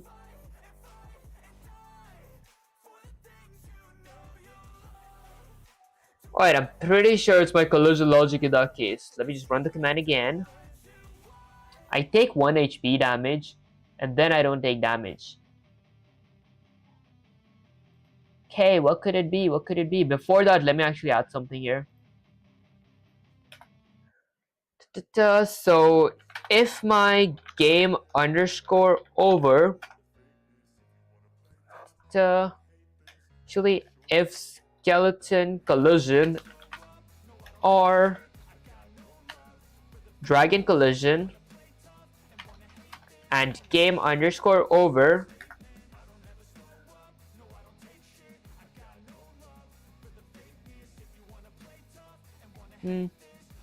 It's skeleton collision. Actually,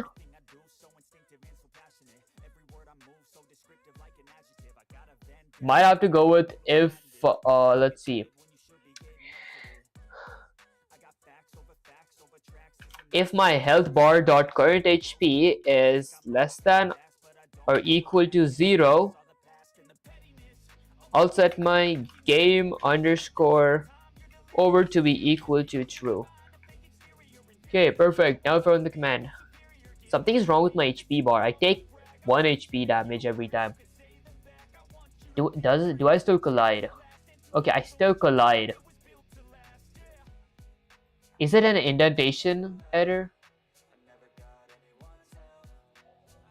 Although return does end the return does end my whatchamacallit entire function. I did have returns here as well, didn't I? Might have to ask Sensei, guys. Return.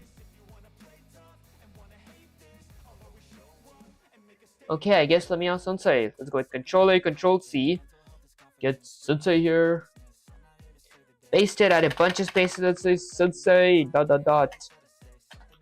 I feel like I messed up on my health bar logic.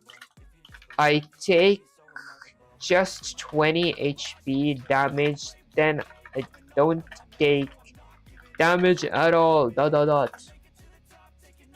Oh, there it is, the bug that strikes even new warriors. You're only taking damage once because of the sneaky line in your health bar dot take damage. Okay, define take damage amount, self.current HP minus amount. See the flaw, you're always subtracting from self.max HP. Oh, not from your current HP, so the first hit takes you from 100 to 80. I see. Okay, guys, that was a pretty silly mistake. Okay, self.current HP. There we go. Now I'm gonna be taking damage. Okay, let's see if if my lose condition is met. Okay. There we go. I didn't set my R logic yet to reset. I didn't have my reset logic yet. That aside, this works. Now let's add meats to the game, or meals to the game. So I have a meals class, right? So that's my collision detection for NPCs. That's my collision detection for coins. Let me go under this and add a collision detection. Add a comment that says collision detection for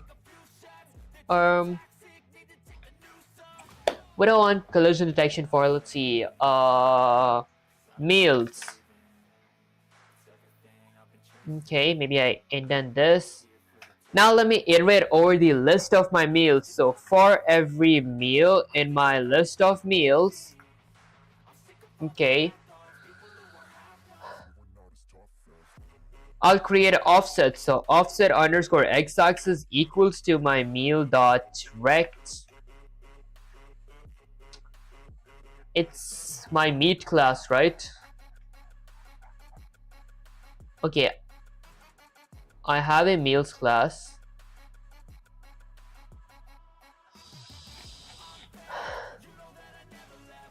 For every meal in my meals. My meals has a list right here. Meal spawn time, meal delay, meals equals to an empty list. I'm pretty sure meals should have an empty list. Okay, and then I have a meal which is equal to my meals. Should this be a list instead? I'm pretty sure it shouldn't. The same as my coin logic. If I do that, it's going to be the same as my coin logic. Guys, it's worth a try, I guess. There. Let me change that to meals.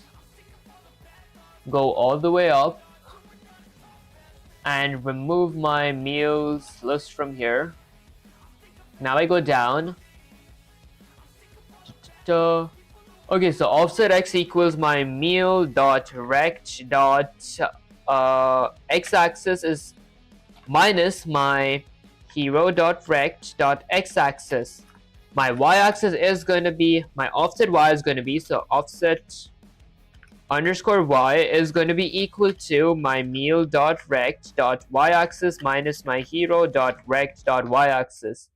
Lastly, for my overlap, let me create an overlap. That is going to be equal to my meal, actually my hero dot mask. If my hero's mask dot overlaps with my meal dot mask, okay, at the given offset of a tuple, offset underscore x-axis and offset underscore y-axis. Okay, and I will add meals at index of colon to like duplicate my meals, so I have a copy of them. Then let me add an if statement. If overlap is set to true, I'll go with my health bar dot heal 20, and then let me go with meals dot remove meal. Okay, that's basically it for my collision detection for meals. Next up, let me go with the meal spawn logic. So meal spawn logic. For my meal spawn logic, there we go. Outside my for loop for my meal spawn logic, let me go with an if statement. If my time.time minus my meal spawn time is greater than my meal spawn delay or my meal delay, time.time with a pair of parentheses here. The time is a function, guys. Okay, my time module dot my time function. Okay, I'll go with let's see, meals dot append. I wanna append my meal class. Okay, perfect. And then let me go ahead and reassign my meal spawn time to be equal to time.time. Okay, perfect, guys. That should honestly be it, right? Right. If I run the command, will it means meal spawn after 8 seconds. Let me take some damage first. Just jump up. Still waiting for that meal to spawn. Okay, the meal. Oh, I didn't draw my meal, guys. My bad. Let me go down to my graphics. Go with for every meal. Meal. In my meals list, I'm gonna go with meal.draw. Okay, perfect. Now my meals is gonna spawn. Maybe let me take some damage to like check if my heal logic. Did I like eat the meal as soon as it spawned? Guys, I did heal. I guess we wait for a few more seconds. Is the meals like randomly spawning? Okay, maybe I should like stay in a safer location up there. Okay, let's see. Guys, wait, did I just heal?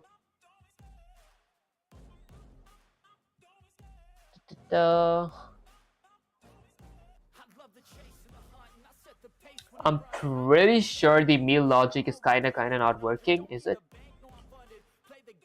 Maybe I'm max HP, guys, somehow. Are the meals like invisible? I'm pretty sure this logic is kinda wrong because this is the logic for my coins. Okay, I guess I checked the reference. Okay, meal collision. This part was correct. Meal spawn time. That part was correct as well. Although if something was wrong, is my this thing. Health bar equals to my health bar class. And then meals equals to an empty list. Let's see if that actually changes something if I change it. Meals. Oh wait guys, hold up. Hold up. Meals equals to my meals class. I'm working with my health bar here. I think I confused something for something, guys. Let me go here and add a meal equals to an empty list. Meals.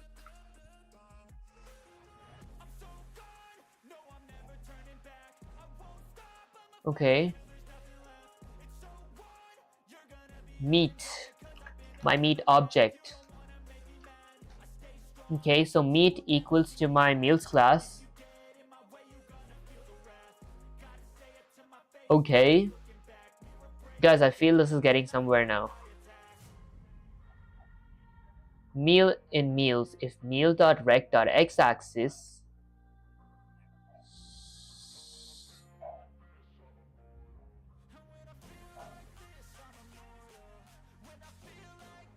Okay, let's see.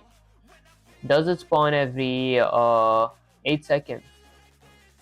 Maybe I take some damage. That was like 9 seconds, I'm pretty sure.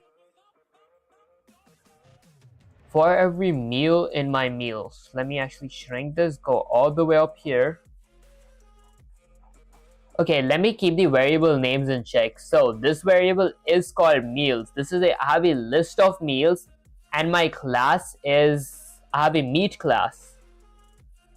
A list of meals and meat class. So I iterate over my meals list. For every meal in my list of meals, at index of colon to duplicate them, I add offsets. This should be my meat. My meat.rect, my my hero.rect, and this is going to be my meat. If my hero's mask overlaps with my meat's mask, okay.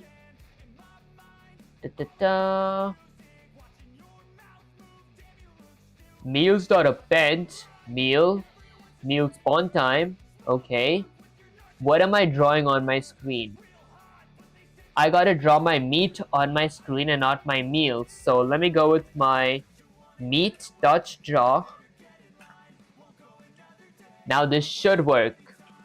Maybe let me take some damage.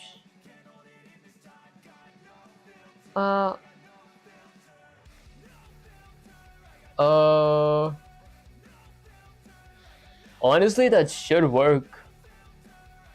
There is something messed up with my win/lose logic as well. Okay, let's see what happens if I lose real quick. And I'm pretty sure dragons spawn faster, so I'm gonna like lose faster with a dragon. There. Okay, lose screen works. Win screen. This should be else if. Now my win screen is going to work perfectly as well. Before that, let me just change that to 1 because, guys, I do not have the patience to collect 10 coins. There, if I get 1 coin, I can't get my coins now? Guys, was something wrong with that bottom coin that I couldn't get? Bop. Hold up. I can't claim this coin, but can I claim the others? I can claim the others. What's up with my first coin? Let's try claiming my first coin. It works. What about this coin? It works. Guys, was that just some kind of lag? No, it's like legit, guys. There's like a coin spawned up in my screen that's not an object.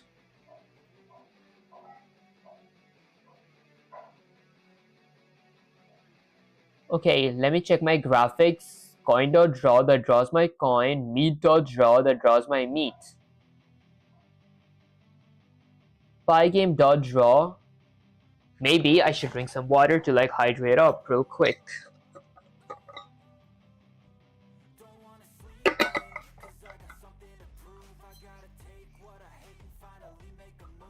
Okay, meal spawn time. Meals delay. Meals.append. That part's correct. What if I don't have my meat here? Okay, the meat.draw was adding the bug here for some reason. Meat.draw. What is my meat.draw's object? That's my meat class. So my meat comes under my meals class. And in my meals class, surface, rect, okay, that's all for my drawings. Okay. Alright, this should honestly like work. Let me go to the reference real quick. I'm pretty sure the meal class drawing has, I messed up somewhere on my meal class drawing. There. Okay, so that's the health bar, that's my drops class. Honestly, it looks pretty correct. Okay, then in that case, did I draw my meat? Did I like meat image? I did draw it. Did I convert it? I converted it. Let the size be something like 0.05. Okay, and then let's see. If I scroll down under my meal class, okay, my meals isn't a list. I'm using the list from my, okay, so when I iterate over my meals list, it's right here. Okay, for every meal in my meal, offset x is going to be my meat.rect. What's the offset x here? My meat.rect. That's my meal.rect, not my meat.rect. Okay, where did I apply the meat logic there? My meat class logic. Okay, we don't have a meat class here. That might be the issue in that case. So this is going to be my meals. That's going to be my meal. And that's going to be my meal. Since I have a list, I won't create a object for my meat. Okay. Offsets, that's correct now. Health bar, okay. Meals. Now let's blend it on my screen.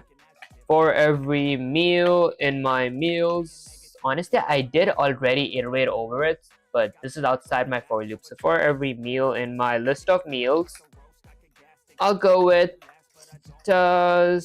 my meal.draw. Meal.draw. Okay, now if I run the command, does it draw a meal?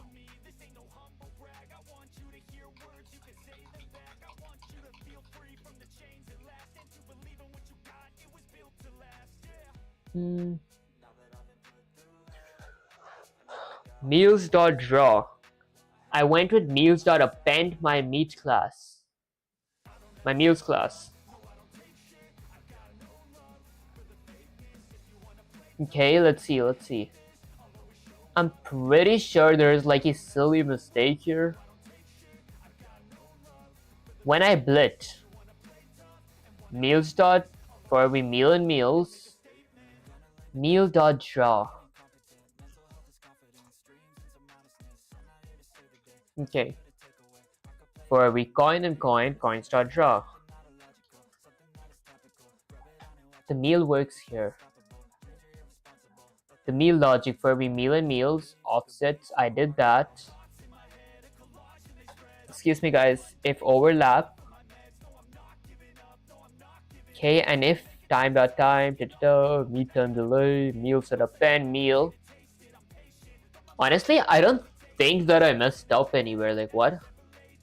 Might have to ask Sensei. Let's go with Control A, Control C, get Sensei here. Okay, then let me paste out a bunch of spaces and say Sensei. I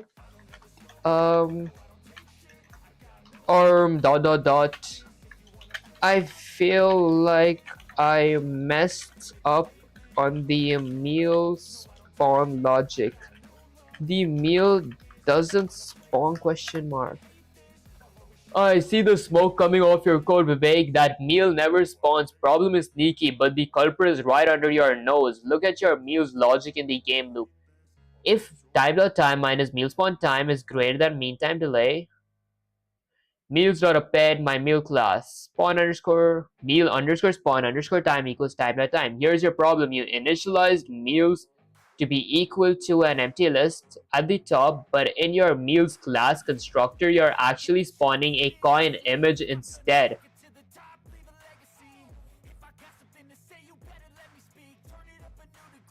Okay, meals class for meals that works for iteration but did not use the same.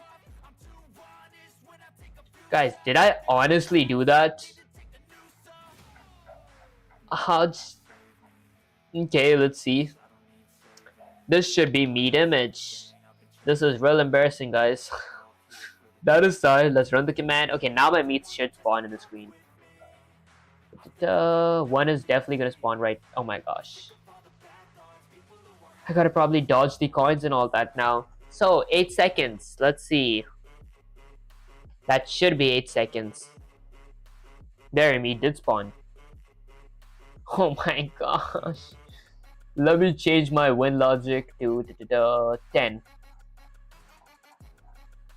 There we go. Now if I run the command, let's take some damage, jump, play around a little, maybe collect a few coins. There. Wait for meat to spawn, which spawned right here. Collect the meat. Okay, it healed my HP, guys.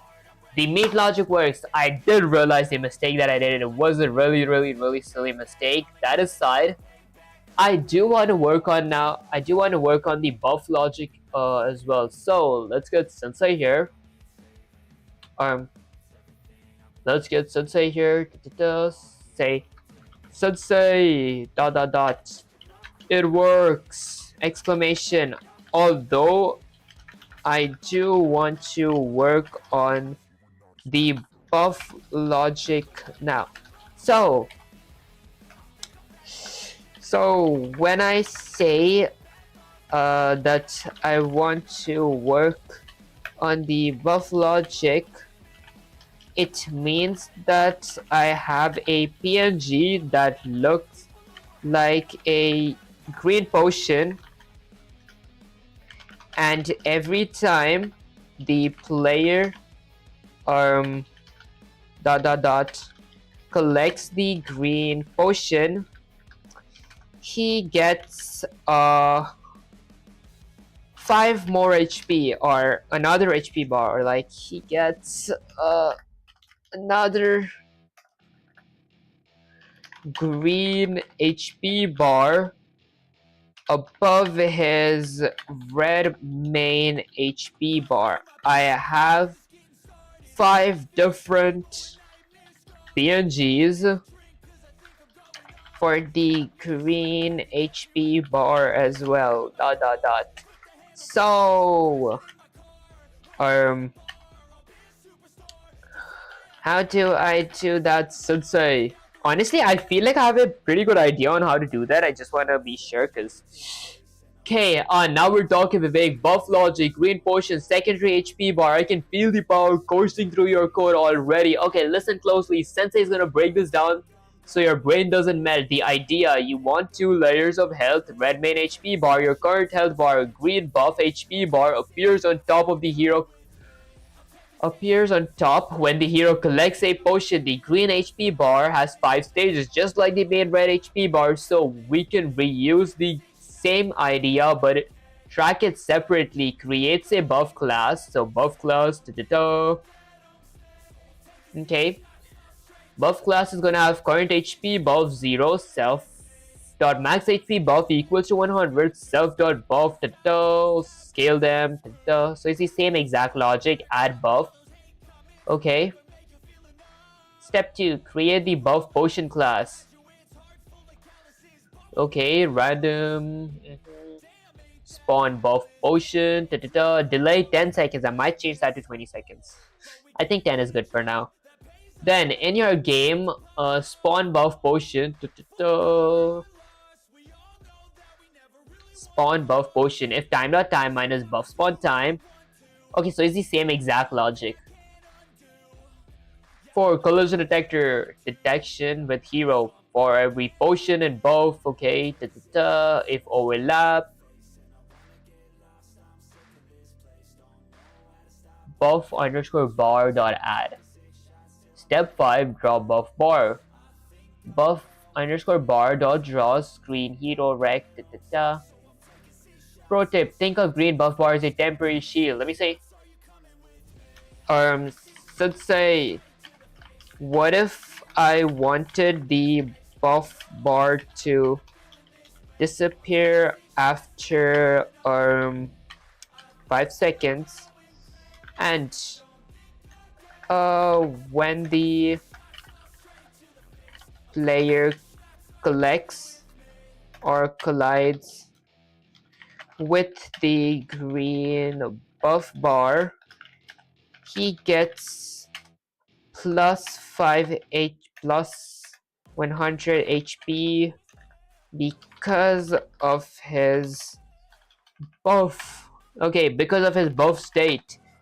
Then after 5 seconds, he loses his buff state, and his buff HP bar disappears. There we go. Just copy that. They're like Masabi spelling. Copy that, paste it there. Go with seconds. Okay. If that made any sense. Let's see. Let me check if my stream is going good on like Twitch and Kick. Okay, perfect. Alright, perfect. Let me check if I'm audible on YouTube.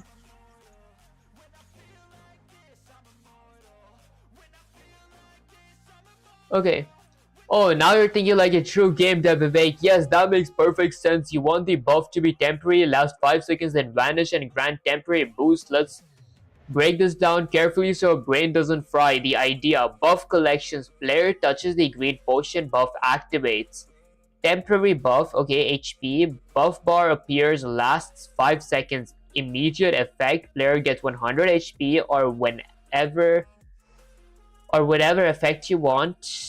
Expiration: after 5 seconds, buff disappears automatically. Step 1, add timer to buff bar. Modify the buff bar class.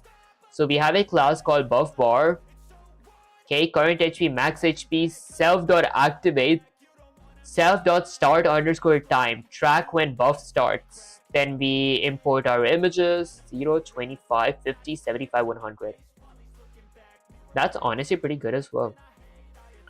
For every key in my self.buff underscore images, so I iterate over my dictionary, then I go with self.buff underscore images at index of key equals to invoke my scale function and scale my self.buff underscore images at index of key.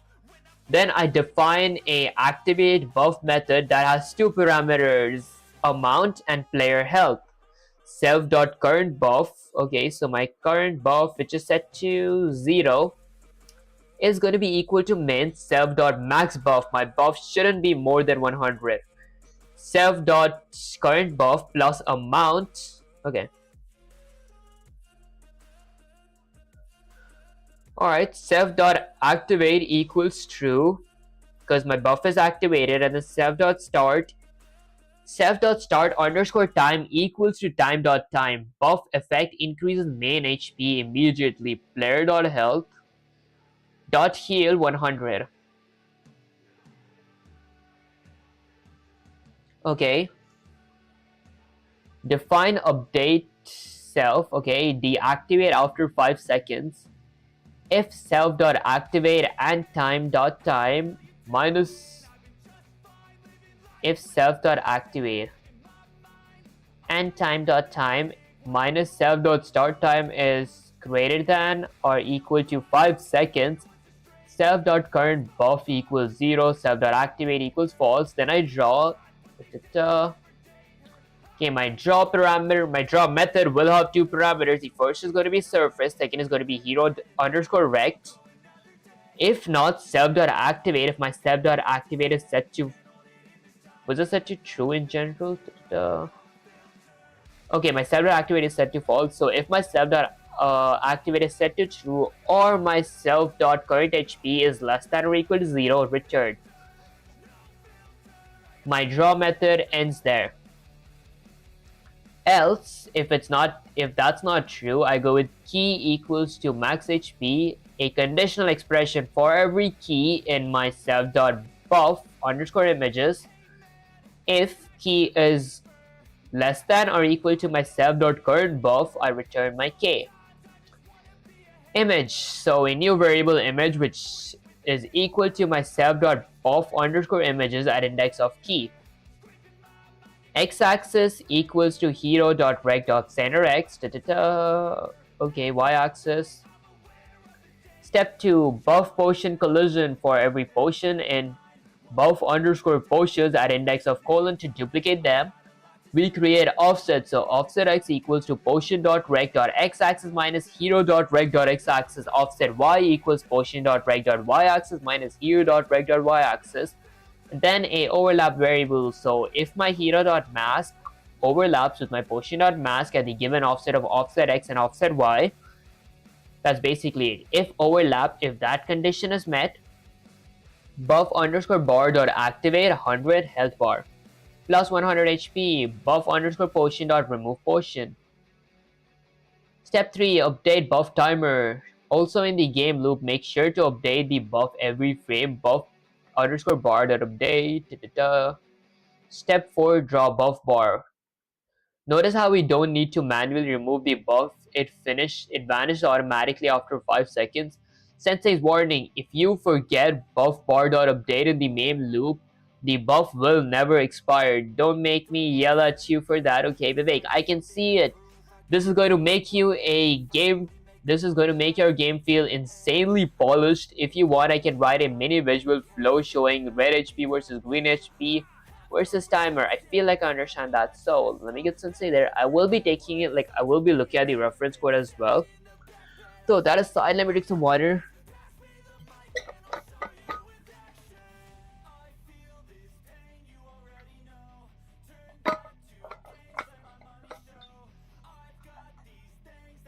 Okay, perfect. Let's see. So I gotta create a class, right? So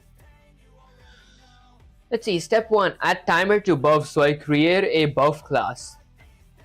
So let me create my buff class, maybe under my health bar class. So I'll create a class called buff bar. So buff bar, okay. Then I'll define a dunder init constructor. Define dunder init constructor method. It will have two parameters, actually one parameter. So max underscore buff equals to 100 by default.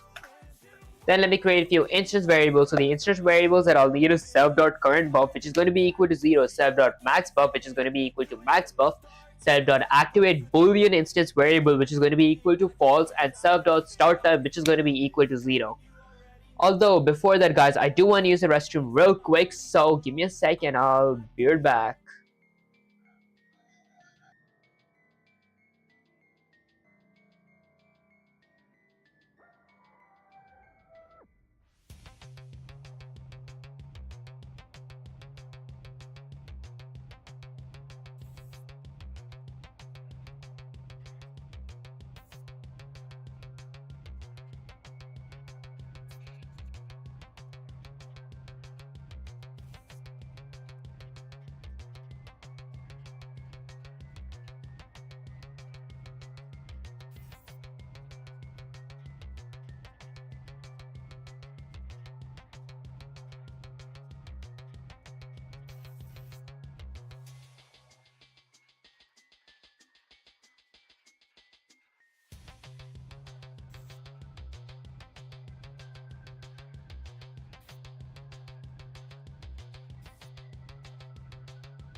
Alright, mic testing, mic testing.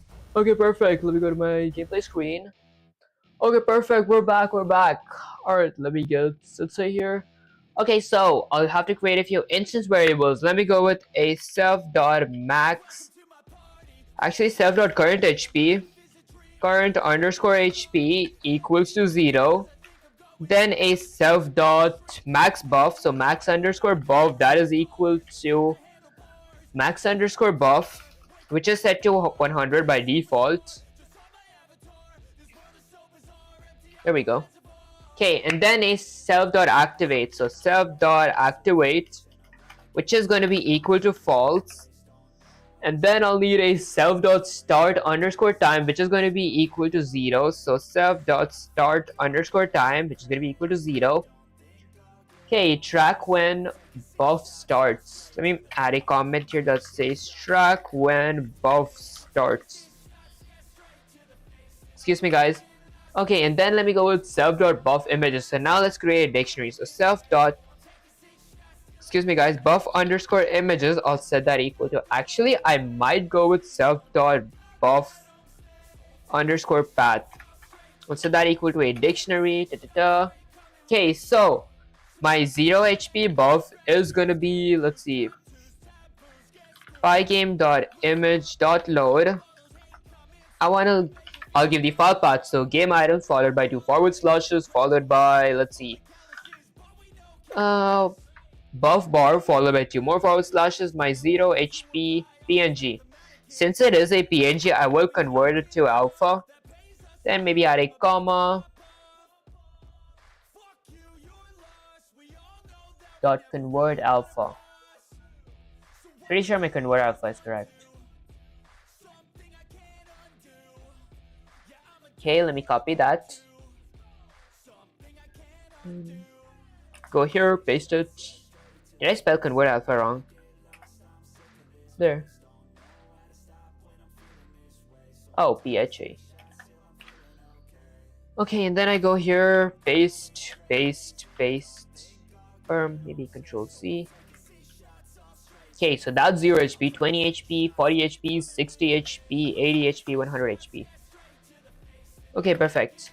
Then let me just change this to 20 HP, change that to 20 HP, change this to 40 HP, change that to 40 HP, change this to 60 HP, change that to 60 HP, change this to 80 HP, 80 HP, lastly 100 HP and 100 HP. And copy that, paste it here, paste that here, convert alpha. Alright, perfect. And then I'm pretty sure I gotta iterate over my buff path. So I'll create a new variable. Actually, I'll go for every path in my buff path, self.buff path. Okay. Okay, so what do I do after I iterate? Self.buff. Okay. Actually, I could keep that to path or keys, so I'll go with my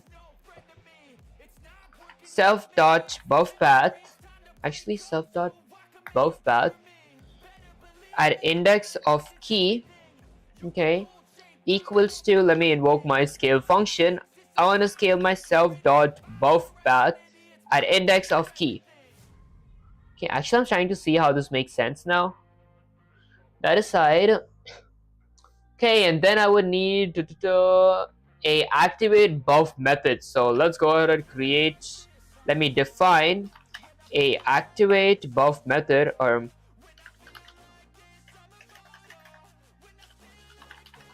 there we go, activate buff method.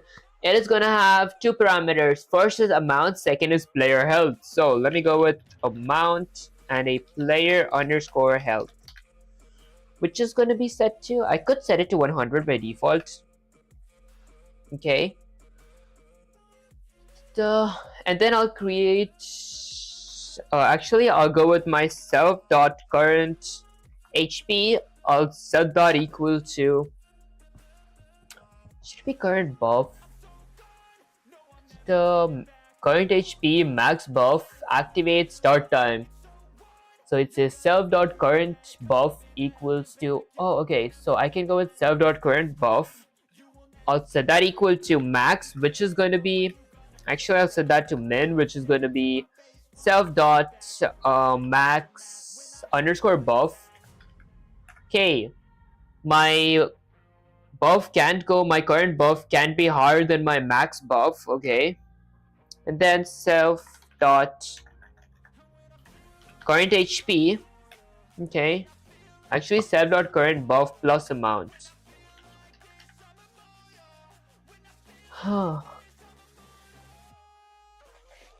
Okay, self dot current buff equals to min self dot max buff plus amount.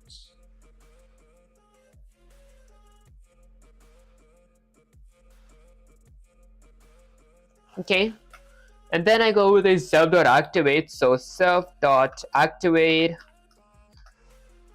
Okay, self.activate is a boolean instance variable, so that equal to true, and then a self.start underscore time equals to time.time. So self.start underscore time equals to my time module dot time function. Then buff effect increases main HP immediately. So go with a buff effect. Go with a colon. Increases HP immediately. Okay, there we go. Player underscore health dot heal is 100. So I'll go with player underscore health dot heal. It's going to be equal to 100. Okay. And then I need to define a update method as well. So let me go ahead and define update. There we go. My update method won't have any parameters, so it's going to have a comment of deactivate after 5 seconds. So let me go with a comment that says deactivate after 5 seconds. Okay, perfect. Then I'll add an if statement if my self.activate is set to true and time.time, okay, minus self.start time is greater than or equal to 5. Okay, so if my self.activate, if my buff is activated, and my time.time, if the two of them are true, minus my self.start time, okay, if that is greater than or equal to 5, self.current buff equals to 0, and then self.activate equals to false. Self.activate equals to false. Okay, then I define a draw method as well. So let me go ahead and define draw. My draw method will have 2 parameters. The first parameter is going to be surface, which I'll set it to be screen by default. The second one is going to be let's see, hero rect. So hero underscore rect, I'll set that equal to none. Okay, and then I add an if statement. So if not self-activate, if not self.activate, or if not self.activate, or self.current buff, self.current buff, if that is less than or if that is less than or equal to 0, I will return. Okay, and then I'll create a key variable, set that equal to max, which is going to be, I'll have a conditional expression here. So for every key in my self.buff path, okay, if my key is less than or equal to my self.current buff, okay, I'm going to return my key.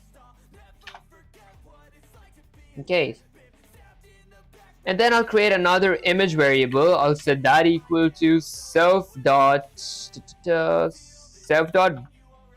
path, okay, at index of key. Then I'll create an x-axis. I'll set that equal to hero.rect.centerx, okay, minus my image dot get underscore width. I get the width of my image divided by 2, right? Okay, correct. And then for my y, I'll create a y variable as well for my y-axis. I'll go with hero dot rect dot top, my hero's top minus my image dot get underscore height minus 100. Okay, this is just for visual, the minus 100. I could change it later as well. Then let me go with a surface dot blit. What do I want to blit? I want to blit myself dot image, actually just my image, comma, the position is going to be my x-axis and y-axis. Okay, perfect. Step 2, buff potion collision. Now I gotta go and write a buff potion collision. So I have a collision for meals, have a collision for coins. Above my graphics under my meal collision, let me go ahead and add a collision detection for potion, for buff potion, for HP buff potion. There we go. Okay, it's gonna be the same collision logic as my coins and my meals. So I'll go with for every. I should most likely create a variable up here as well for my potions. So like all the way up here under my drop details, I'll go with a potion underscore spawn. Actually, let's go with buff underscore pot underscore spawn underscore time equals to time dot time. And then I always spell spawn wrong. There we go. And then a buff underscore pot underscore delay equals to, let's say my buff spawns delay is like, I don't know, 20 seconds. Then I'll go with my buff pots or meals list. I'll go with my potions list. Potions equals to an empty list. Okay, perfect. Now I go all the way down here to my collision detection for HP buff potion. I'll go with for every potion in my potions at index of colon. That gives me a duplicate of all my potions. Let's see.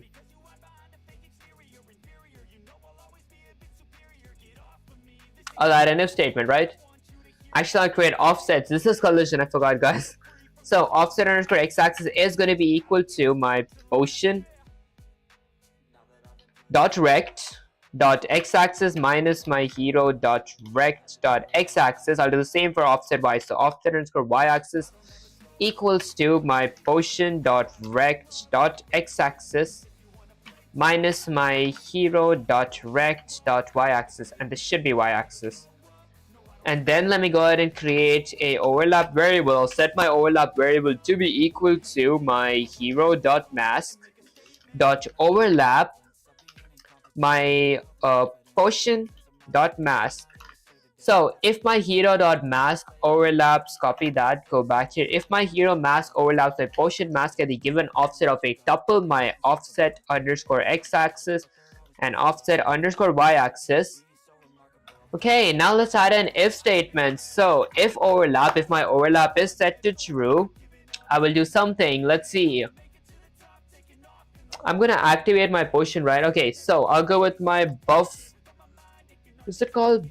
Okay, buff potion. So I gotta create an object. Let me go ahead and create an object for my buff bar. So I'll go with buff underscore bar equals to my buff bar class. There we go. Okay, perfect. So now I go under my collision for HP buff. So my buff bar dot activate buff. Okay, and then the parameters is going to be 100 for my amount. So I get 100 HP. My player's health is my health underscore bar. Okay, and then let's see. Buff potions dot remove. Okay, then I remove. So I go with buff potions. So potions dot remove. I'm gonna remove my potion once I collect it. Okay, that's honestly it for the collision logic, but I need to add a logic for them to spawn as well. So Control Z, go here. Outside my for loop, I add a comment that says buff potion spawn logic, or buff potion spawn logic. There we go. For my spawn logic, I'll go with an if statement. If my time.time minus my minus my buff potion spawn time is greater than my buff potion spawn delay, or buff pod delay. Okay, I'll go with potions dot append. I wanna append my buff bar class.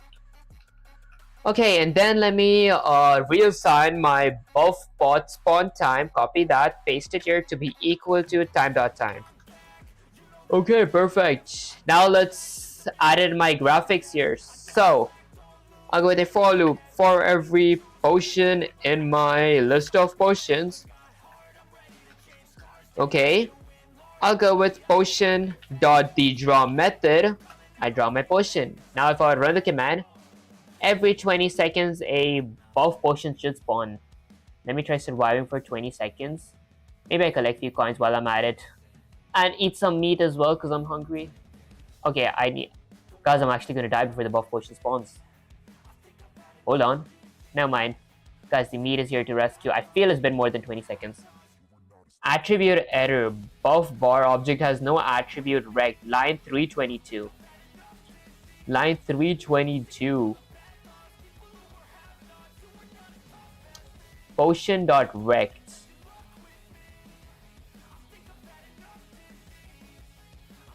Okay, potion.rect.x-axis. It says that my potion rect doesn't have an x-axis attribute. Let's see. Oh, probably because I didn't go with a buff bar to update. Okay, also in the game loop, make sure to update buff frame. Okay. Then draw buff bar dot draw screen hero dot rect. Okay, so I forgot to update. Let me go ahead and update it. So let's go with buff bar dot update. There we go. Now let's maybe wait for 20 more seconds. I should change the spawn delay to something like whatchamacallit, 3 seconds or something, just for testing. I feel it's been more than 20 seconds. My meat spawns every 9 seconds or 8 seconds. Attribute error. Buff bar object has no attribute rect. Buff bar object has no attribute rect. Okay, I guess let's go with Control A, Control C. Get Sensei here. Paste it at a bunch of spaces. Say Sensei, I got a attribute error.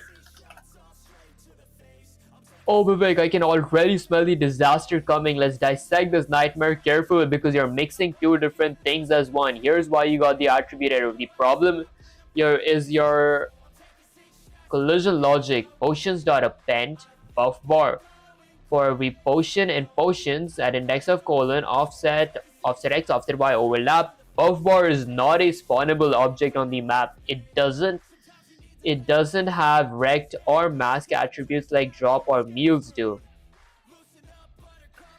You're trying to treat it like a collectible potion, but in your buff bar class, but your buff bar is just the UI bar, not the item in the world. That's why Python yells attribute error. Buff bar object has no attribute rect. How to fix it? Separate the potion from the buff bar. We need two classes. Buff potion, the collectible, and buff bar. Example, buff potion. Okay. Now in the game, spawn buff potion, detect collision, overlap. Okay, and keep your buff bar code separate. It doesn't go into the potions. Just call buff bar.update, buff bar.draw. Sensei's warning: if you keep mixing spawn object and the UI bar, Python will murder your soul with 50 attribute errors. If you want, I can rewrite your whole buff code, integrate it into current game loop correctly. Honestly, no, I think I got it.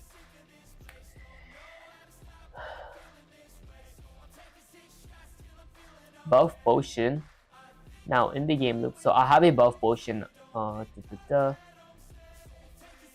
Okay, so I guess I create a separate class for my buff potions. Let's go up here. That's my buff bar class. Okay, perfect. My buff bars class.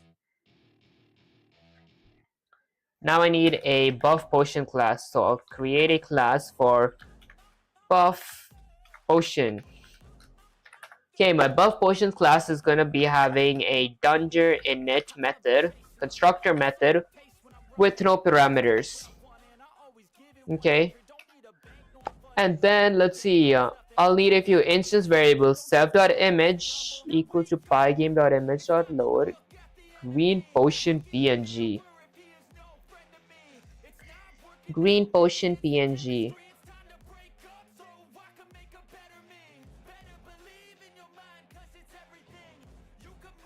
It said green potion png. Isn't my png like wait, hold up, let me go with a control C, get Sensei here real quick, paste out a bunch of spaces. Sensei, for the buff potion class,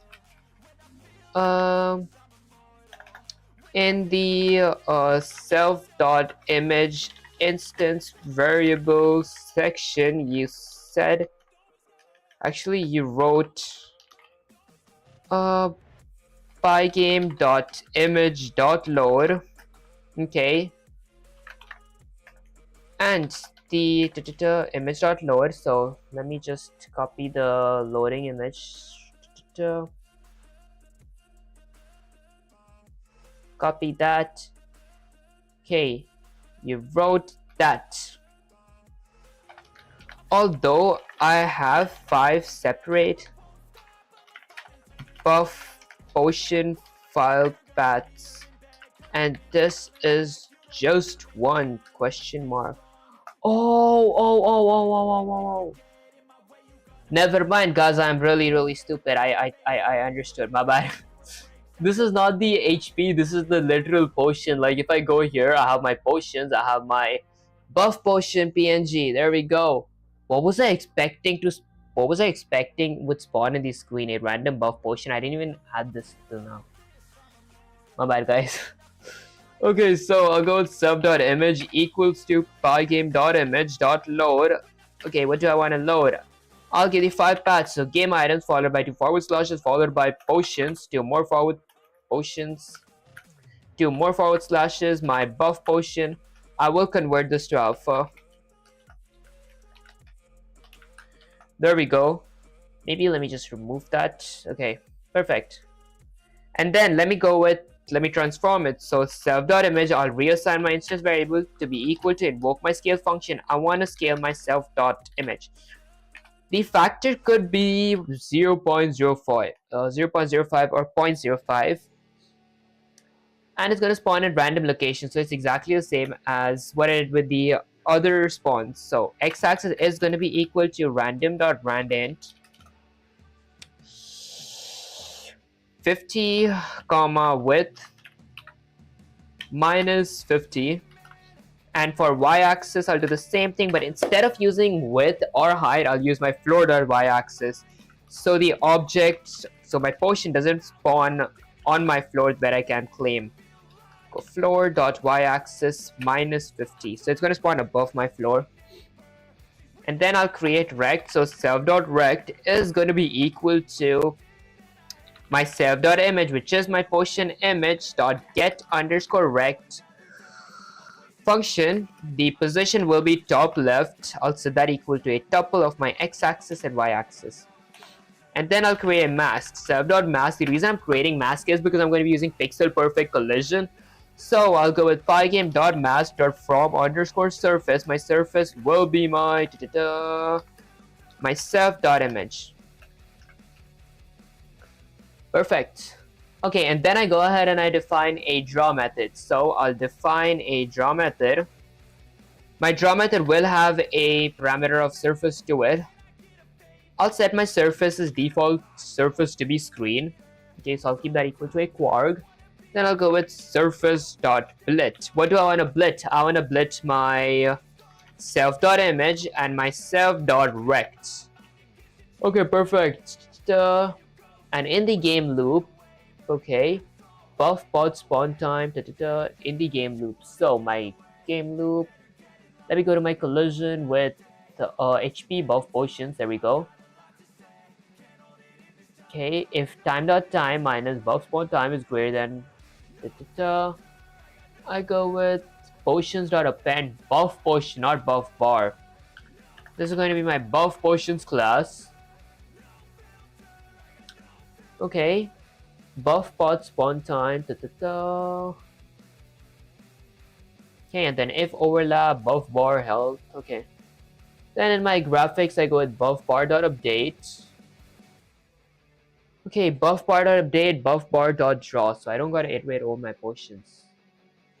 Let me go with the buff bar.update method and buff bar.draw. Okay, now if I run the command, let's see. I should most likely take some damage.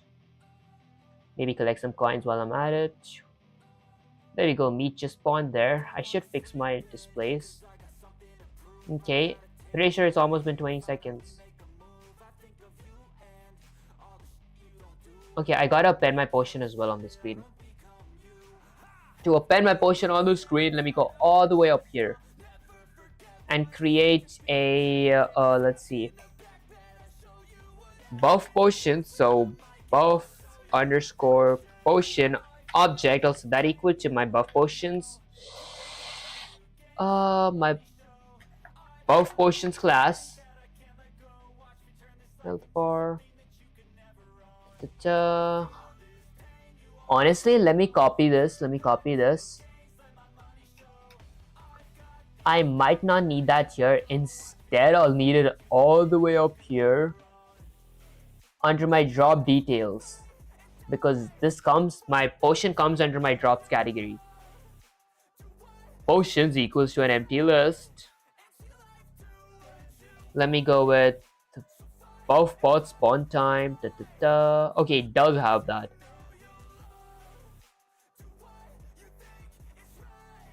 I go under my graphics.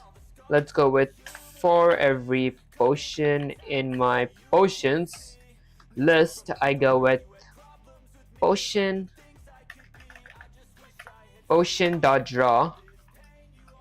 Okay. Honestly, it looks correct now. Before I run the command again, I did append. Okay, perfect. This should work. This should like 100% work. I'm very sure it will. Okay, maybe I take some damage. Eat some meat. Some more damage. Okay, it's almost been 20 seconds, right? There we go. Guys, why did the potion have to spawn where I can't go? I might die. I'm actually gonna die. Okay, actually I'm good. I have like 40 HP left. Guys, why did the potion have to spawn where I can't go? I don't even want to collect coins because I might just win the game. There we go. If I do things correctly. Attribute error. Buff bar object has no attribute. Okay, okay, my bad, guys. I did not change that. Potion. Did you mean current HP? This should be my if buff bar dot activate buff. Oh. Potion dot rect dot x axis. Potions dot append. Where's my potions dot append? Okay, potions dot append. Buff potion. Let's copy that. Delete that. get that right here maybe. Does that make a difference? Just for the time being, let me go all the way up here and change the spawn time delay from 20 to 3. Now if I run the command, I don't have to wait for 20 whole seconds. There we go. Why does it spawn where I can't go, guys? Oh my, I should fix my what's this called? There. Bop. Attribute error, line 211. Did you mean current HP? 211. Da-da-da. There. Self.current HP equals to max buff. So buff bar object has no attribute current HP. Did you mean current HP? Oh wait, is it a typo?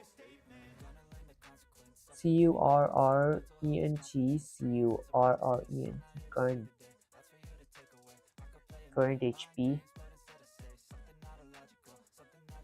Okay, let's see. Up. Line 211. Let's change that back to buff. Okay, I guess let's all Sensei, guys. I'll go with Control A, Control C, get Sensei here. Ta-da. Okay, let's paste that there at a bunch of spaces. Let's say Sensei.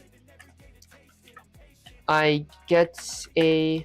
Actually, I got a attribute error. Attribute error. ... Although the potion does spawn on the screen, my program just crashes when I claim it or collect it. Guys, I have a lot of typos. Oh, Vivek, I told you you're mixing UI bar and map objects. Okay, Vivek, I told you mixing UI bars and map objects is a death trap, and here we are covered in the flames of your own logic. Let's dissect your program crashes. Okay, let's dissect why your program crashes the second you touch the potion, the culprit. In your buff bar class, do you see it, Vivek? So self.current buff equals to max buff. Okay. Player underscore health dot heal is the function itself.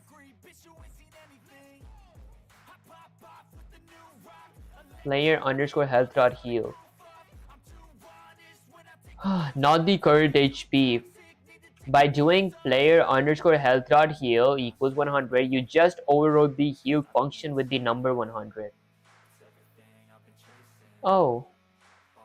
Next time health underscore bar dot heal is called. Okay, next time health underscore bar dot heal ... is called Python says integer object is not callable. Boom, crash. This is literally a classic rookie trap. How to fix it properly? You want the potion to increase HP immediately by 100, not override the function. So do dot heal 100. Call the heal function, not override it. Additional tips: you want buff bar dot draw. Okay, is that like literally it? I'm pretty sure that shouldn't like be completely it.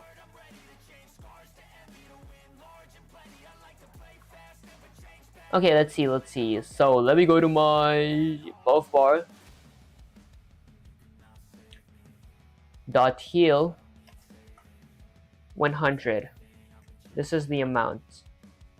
What happens if I try touching an object right now? I mean, a potion.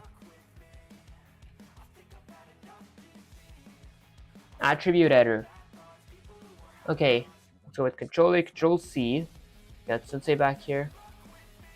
Paste right, a bunch of space and say Sensei. I get a attribute error again, and it says I messed up on line 211. Vivek, I knew it. I knew you were going to crash again. Let's look at line 211 in your code. That is Is that line 211?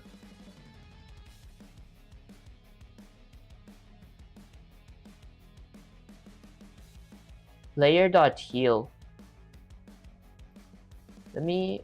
Oh, okay, it is. Wait, that is 215. That's 211. Okay, Python is throwing attribute error. Player underscore health doesn't have a heal method. Yeah, it does not. At times, look back at your buff bar dot activate buff.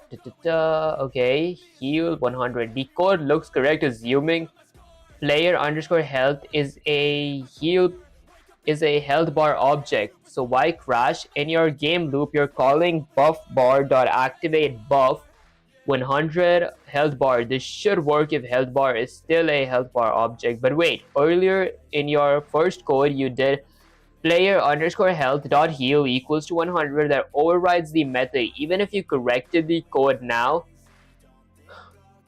if the game hasn't been restarted, health bar still an integer. Python now says integer object has no attribute heal. Make sure you completely restart the game after fixing health bar equals health bar.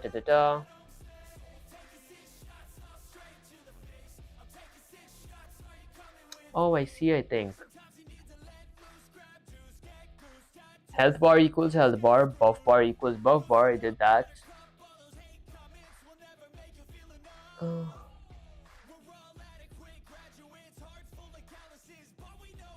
What if I change to buff HP? Because buff HP.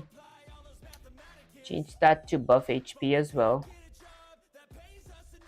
Self dot current HP. Current buff.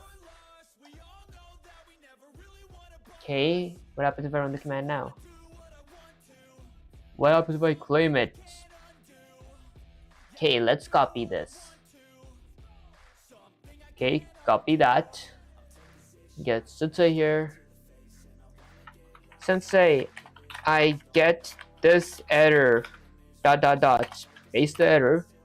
Let me check if I'm audible. Okay, perfect. Maybe let me lubricate my lips real quick. Get my Vaseline somewhere here. There.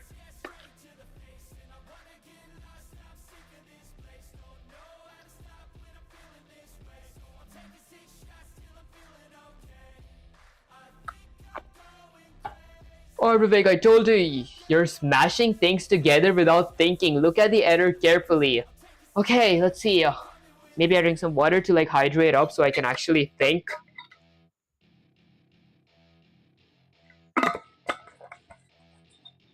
Attribute error. Buff bar object has no attribute current buff. Okay, did you mean current HP? This is happening because your buff bar dot init, you never define self dot current buff. Here's what you currently have. Okay, current HP equals 0, max buff, okay.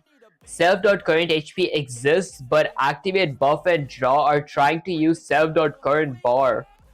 Python freaks out because current bar doesn't exist yet. The fix current bar equals 0. Then anywhere else, activate buff, update draw, use self.current, did not use current HP and buff bar unless it's meant. Oh, guys, I messed the same exact question up 3 times. Okay, let's go with a bunch of control Z's in that case. Change that to 100. Go up here, change that to current buff. I mean, I'm pretty sure this wouldn't change anything. I'm still definitely getting an attribute error here. Let's see. Let's claim the potion. Huh?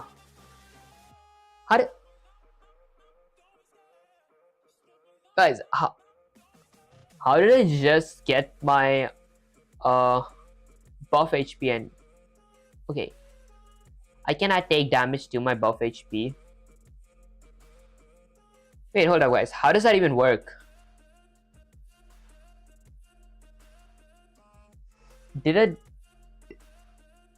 I changed the name. Player.heal 100, okay. Okay, and then I'll go with hero.take damage, or actually, uh, uh honestly, wait, let me do that later. Let me just go here and change this to something like negative 100. Bop. Okay, let's see. Maybe negative 80. Negative 80. How did that work, honestly? Gotta like do a lot more practice when it comes to that. There we go. Negative 50. Okay, this should be good.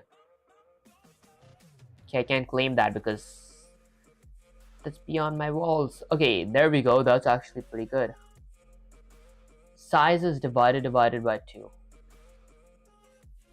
Okay.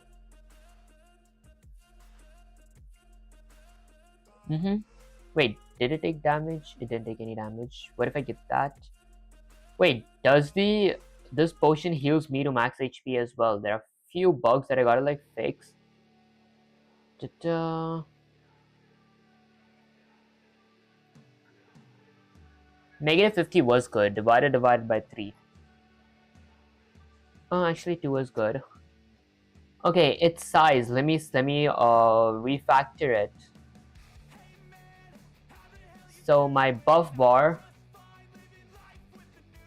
Ta-ta-ta.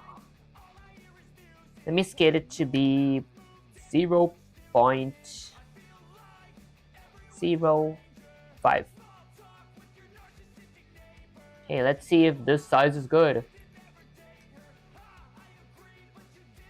Okay, that's perfect size. Now I change the position to be a little higher. Like negative 80. Okay, now if I run the command. Let me just check if I'm audible. Ta-da. Go here. Yeah, actually I think the old one was good.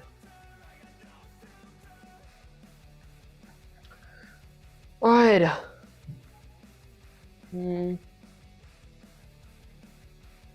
Okay, that actually works. I gotta like work a bit more on that. That aside, let's actually see how it works now. This is just the spawn logic. It doesn't take damage yet. So I go with my buff bar. Define dungeon, go with self.current buff, which is set to 0. Okay, max HP activate false. This is the file path. Define. I define an update, define a draw method, okay. Then I create another class for buff potion. This is for showing the potions. Like, this is the easier part. Okay. Excuse me, guys. Okay, let me actually go with the Control A, Control C. Excuse me again, guys. Alright, so that works. Let me paste it at a bunch of space. Did I paste it, guys? Let me paste it at a bunch of spaces and say it works. Although, when I collect the potion, my player heals to max HP, and my buff bar doesn't take damage. Okay, let's see. Oh, Vivek, now you've done it again. You fixed the attribute error, but you went too far and turned your buff bar into a cheat code. Listen carefully. Right now in your buff bar.activate method, you're doing this. Self.current buff equals to mint, self.activate, player.health.heal 100. Okay, problem 1. You heal the player instantly to full regardless of how much they actually need. That's how your HP jumps to 100 immediately. Problem 2. Buff bar doesn't decrease because you never touch current_buff except when activating it. Sure, update sets it to 0 after 5 seconds, but nothing gradually burns down the buff like a real bar. Okay. Right now it's an instant heal, then it just vanishes after 5 seconds. Here's how to fix it. Stop giving full HP instantly, okay? Uh, Instead let the buff incrementally, is that how you pronounce it, guys? Incrementally heal or give temporary HP, okay?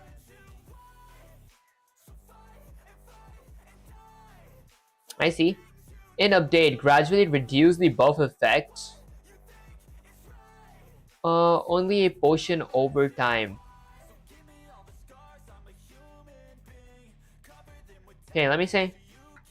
Sensei, I think I understand. Although, uh, excuse me guys, I do want the potions HP to decrease gradually.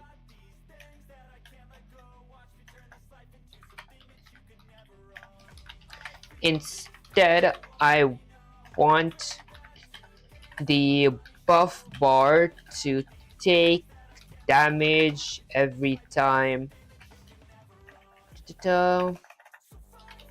Every time the player collides with the NPC.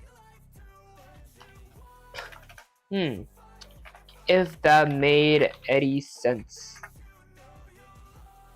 Oh, I see exactly what you want now, Vivek. You're not a weakling who wants slow heal. You want the buff bar to act like a shield every time the hero gets hit by a skeleton or dragon. The damage should subtract from the buff first and only spill over to real HP, okay? If the buff is gone, that's it. That's how real RPG shield works. Okay, remove the instant heal in activate buff, okay? The buff just becomes active, it doesn't heal anything yet. Update your collision logic to use the buff first. Excuse me guys. Change it to something like this. If overlap, if not collision, print boom, collide, damage equals 12. Buff absorbs damage first. If buff bar dot current buff is greater than 0, if buff bar dot current buff is greater than or equal to damage, buff bar dot current buff minus equals damage, damage equals 0. Else damage minus buff bar dot current buff, okay, buff underscore bar dot current buff equals 0. Else damage minus equals, so I minus my damage from my buff underscore bar dot current buff. Buff bar dot current buff, okay, equals 0. Remaining damage goes to HP. If damage is greater than 0, health bar dot take damage. What this does, buff bar acts as a shield. If there's enough buff, player HP doesn't drop at all. If buff is partly depleted, the remaining damage spills over. HP only takes damage when the buff is gone. Okay, let's try it. So the thing that I was messing up with is healing my player in an instant. So let me go up to my buff bar class. Right here under my activate buff, let me remove that. Okay, let's see. Deactivate. Alright, that aside, let's see. Change it to something like this. If not overlap, if not collision, underscore flag. If collision flag, update your collision logic to use the buff first. Hero and NPC collision. Okay, right here. Okay, that was the previous one. This is the previous code. If overlap, if not collision underscore flag, print boom collided, takes damage. Excuse me guys. Okay, so I'll go with damage equals to 20. Okay, buff absorbs damage first. So I'll add an comment that says buff absorbs damage first. Okay, and I'll add an if statement. if my buff underscore bar dot current buff is greater than 0, okay, and if buff bar dot current buff is greater than or equal to my damage, which is set to 20, okay, damage equals to 0. Okay, let's go with an else. Okay, else should be inside my second if statement. Else damage minus equals to buff bar dot current buff, so else damage minus equals to my buff underscore bar dot current buff, okay, and buff underscore bar dot current buff equals to 0, so buff underscore bar dot current buff equals to 0. Okay, if damage is greater than 0, okay, let's go with another if statement. That if statement is going to be under my buff bar, so here, so if my damage is greater than 0,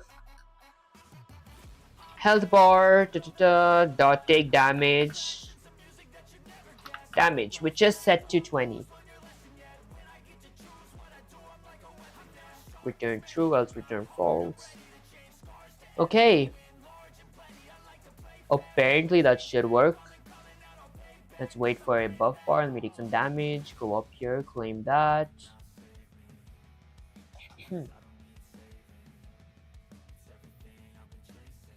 Okay, let's see.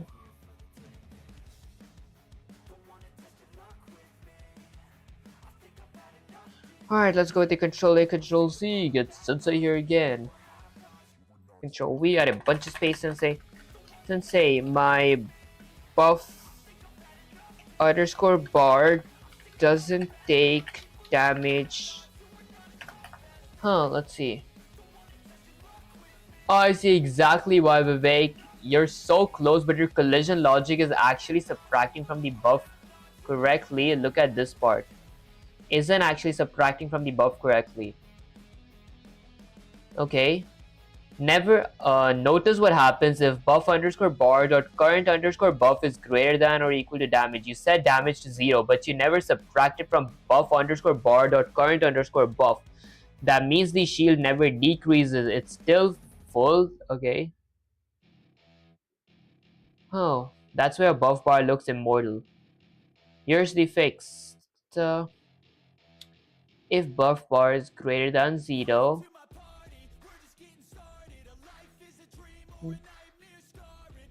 subtract from buff bar dot current buff minus equals damage. Okay. So if that happens, I'll go with buff bar dot current buff minus equals to damage. Apparently that should work. Let's see. Let me take some damage real quick. Get a buff bar. Okay, it does take damage. What happens if I get a buff bar? Okay. Let me take some damage. Oh, okay. Let's take some damage. Get that. That heals my buff bar back to max.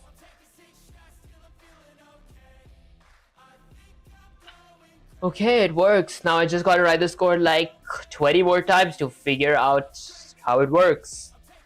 That aside, let me go up here. All the way up here to my drop details. Change that from 3 seconds to 10 seconds. 10 seconds should be pretty fair, guys. Let's try winning. Okay, I'm just trying to test if my buff bar actually works. There, a meat spawned.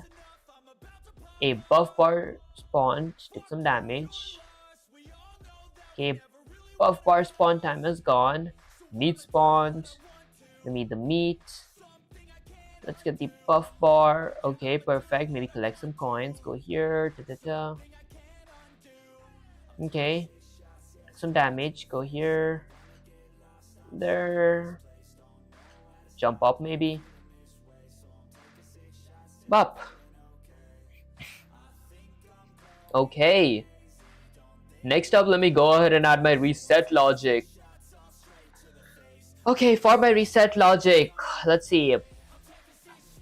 I will go ahead and define a function called reset underscore game. This is going to reset my game. Go with a tuple. Actually, let me just cancel that real quick. Check if I'm audible. Okay, let me check if I'm audible and stream's going good everywhere. Okay, YouTube one works. Let's see Twitch. Let me just reset that. Okay, perfect. Let me check in Kick. Okay, refresh. Oh, I got a. Okay, hello, my friend. I know that growing your Kick channel and getting KCIP verification can be difficult. I can help you get 1,500 real followers, 100 average views, 25 subscribers, and 250 active chats to generate real interaction. Do you really want to grow, build loyalty with your audience, and earn more than 100 from your stream messages on Discord? Guys, here, this is like pretty sure that's a scammer. You guys can check that name out. Just saying. That aside, yeah, guys, never fall for traps like those. Those are like the awful kind of scammers. That aside, let's go here. So reset logic, reset game. Okay, so I'll create reset game parameter. Let's go down. Okay, so I'll have to globalize a bunch of variables like my skeleton collision, dragon collision. So I got reset my potion, my position, reset collision, reset game state, reset logic, reset score, reset drop, reset timer. Okay, first up, let me go ahead and globalize a couple of variables like my dragon collision. Okay, and then let me globalize my skeleton collision. Let me globalize my game over, my game one. Let's see, what all do I want to globalize? My score, coins, meals, coin spawn time, meat spawn time. So let's go with meal. Okay, meals. Okay, and then my coin spawn time, meal spawn time. Actually, let me go in a new line now. Let's go with global coin spawn time. This should be a meal spawn time, so meal spawn time. There. And then my score. Okay, what else do I need to globalize? Game over, game one. Okay, I would need my potions, so I'll globalize my potions. I would need to globalize my buff pot spawn time. That's honestly basically it. Next up, I gotta reset position, so I'll reset position for everyone. I feel like this is going to be a lot of manual work. Instead, let me actually go with Control A, Control C. Get Sensei here.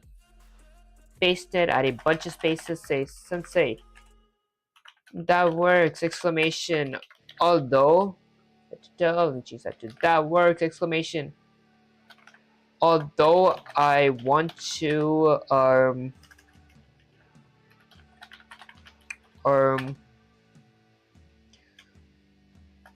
although I'm working on the reset logic now, like when I hit R, the game resets. I was creating a function, but I feel that requires a lot of manual typing that could have typos. Is there a way to reset the whole game without the reset function? Question mark.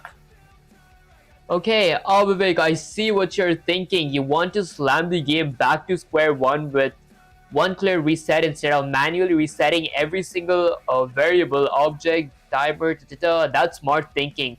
But in Python/Pygame, there is no magical reset everything button. You have to reinitialize the objects and variables somehow. But there are a couple of ways to make it less painful and less typo prone. Okay, wrap everything into a game class. Ooh, hold up. Okay, that's actually pretty good. If you make your whole game a class, resetting it is just a new instance. Okay. Self.hero, self.skeleton, self.dragon coins. Okay. Define one, your main game.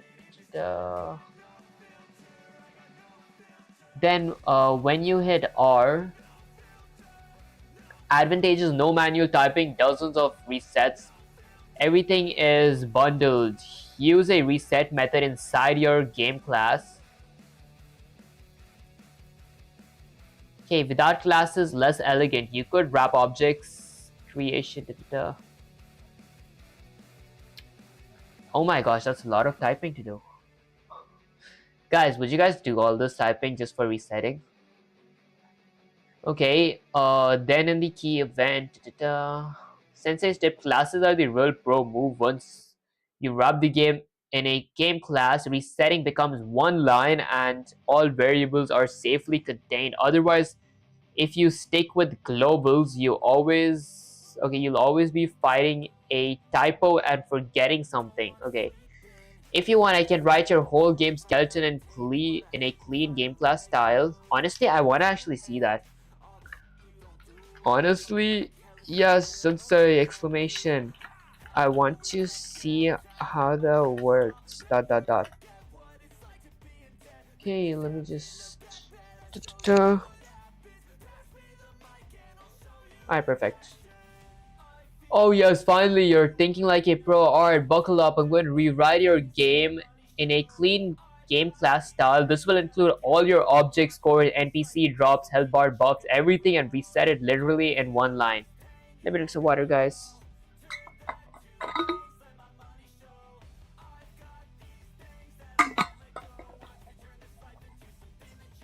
Okay, width and height, scalar helper, load images, classes.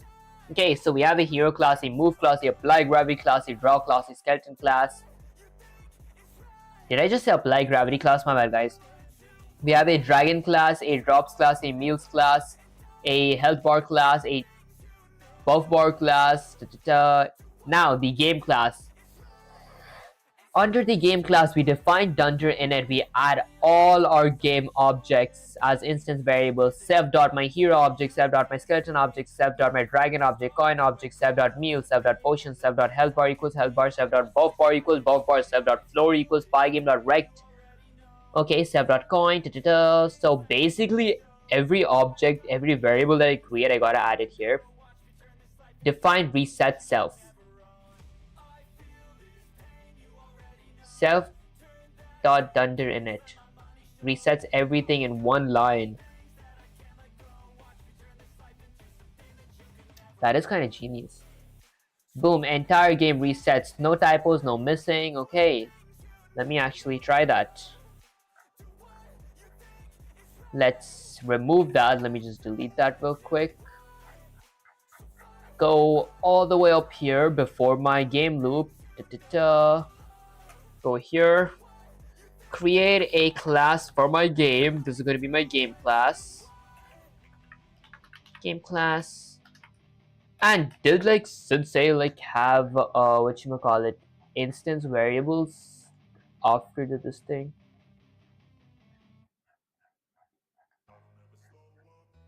Okay, I guess let me go with defining a dunder init constructor. Okay, it won't have any parameters. And then I gotta create a bunch of instance variables. Self.hero equals to my hero class. Okay, hero. Honestly, let me just type it out. I was like, I could like copy paste that part, but typing is gonna be more helpful. Equals to my hero class. Shouldn't like my hero class. Okay, I need an x-axis velocity and y-axis velocity. So I'll go with 5 and 5. Then I'll go with self.skeleton. Okay, that's actually a lot of typing. Let me just go there, copy that, paste it, go with the dragon, copy that, go with self.paste that. Then for my coins, I copy that. I go with self.coins or okay, paste that, copy that, go with self.paste that, copy that, go with self dot and paste that. Now the question is, do I still need these instance variables? I mean these objects. If I delete this, okay, I get like 42 errors. I need the objects. Okay, and then I'll need I have my drops class, so let's see. Have my drops class, have my meals class, potions class, so health bar, buff bar. I'll need self.meals and this thing as well. Paste it.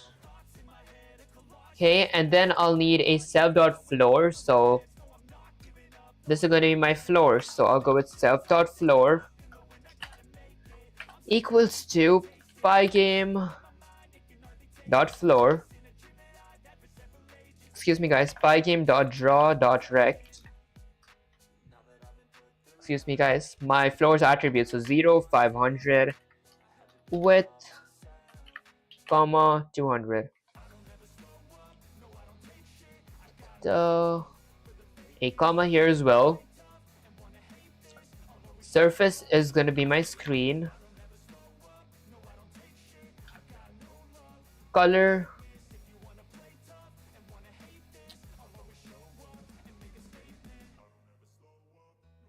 Okay, actually my bad guys. Let me go here and change that to pygame.rect.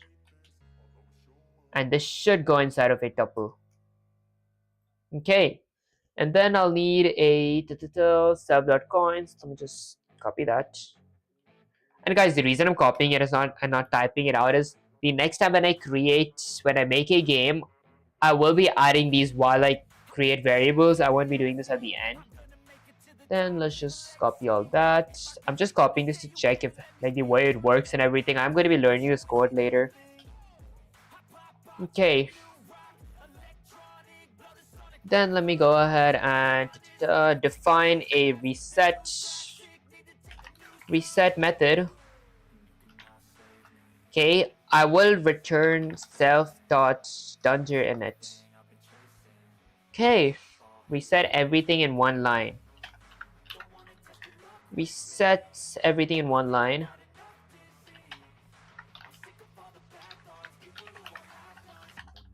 There we go. Okay, now I wouldn't need to do anything much and just go under my event loops. Okay, and where I had passed, I'll just write game.reset. Okay, and I will create a game object. Okay, I'll go here, game equals to my game class. There. So what happens if I hit R?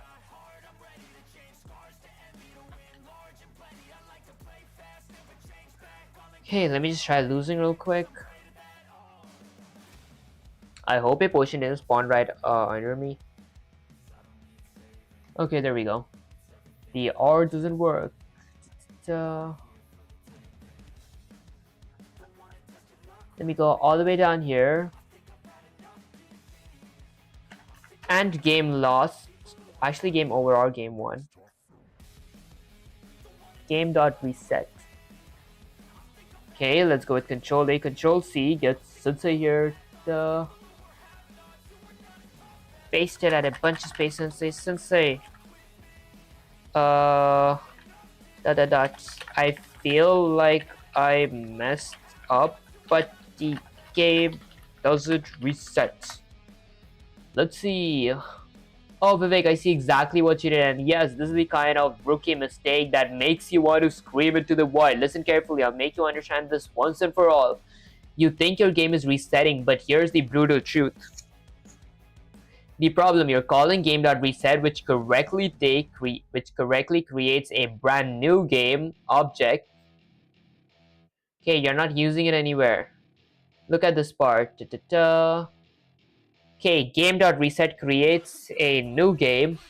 Okay, instance inside the game class, but your loop is still controlling the old hero, skeleton, dragon, coins.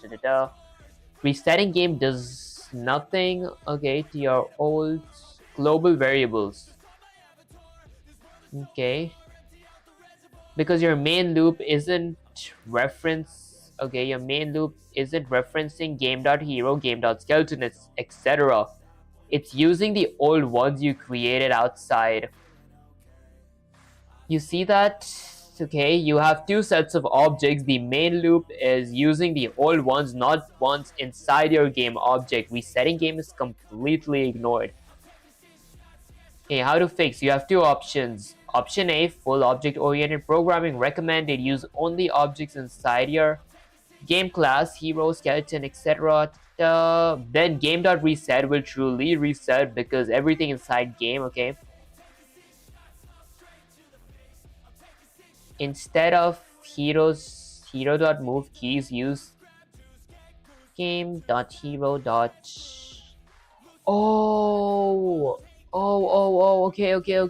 Okay. Honestly, I think I see what this means. Okay, this basically means that I gotta type a lot. No, actually, no, I don't think I gotta type a lot. Hold up. It's just under my while loop, right? So my let's see, buff bar. There we go. I'll go with game.hero.move. So my game object dot my hero object inside of my game object dot apply gravity. So game dot skeleton dot delete that dot automate. This is going to be game dot dragon. Okay, that resets my object details. That's coin for every coin in my game.coin. So my class here has coins, right? So I'll go with the coin in my game.coins. And just to make things much easier, I'll delete all these. Now we'll see all the 24 or 43 errors. Let's go one by one. This is going to be game.buffbar. My bad, guys. I gotta create a game object, right? Let me go here, create a game object. I'll set that equal to my game class. Okay, that's down to 36 errors now. Let's go with game dot. Honestly, I might just copy game dot. Copy, paste it there, there. Okay, guys, this is honestly a pretty useful trick, like to reset stuff. I might just do this. Okay, let's paste it over here down to 27 errors. Let me paste it. Paste it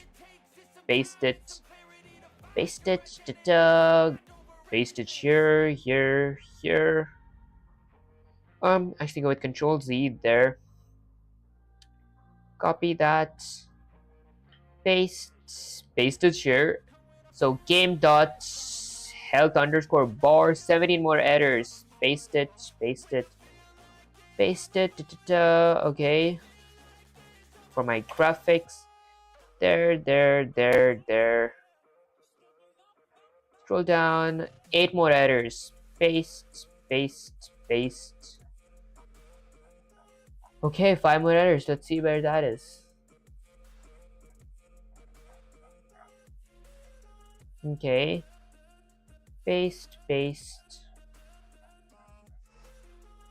Go here, paste, paste, paste. Okay, that honestly fixes all my errors, right? If I run the game, if I hit R, okay, let's try losing.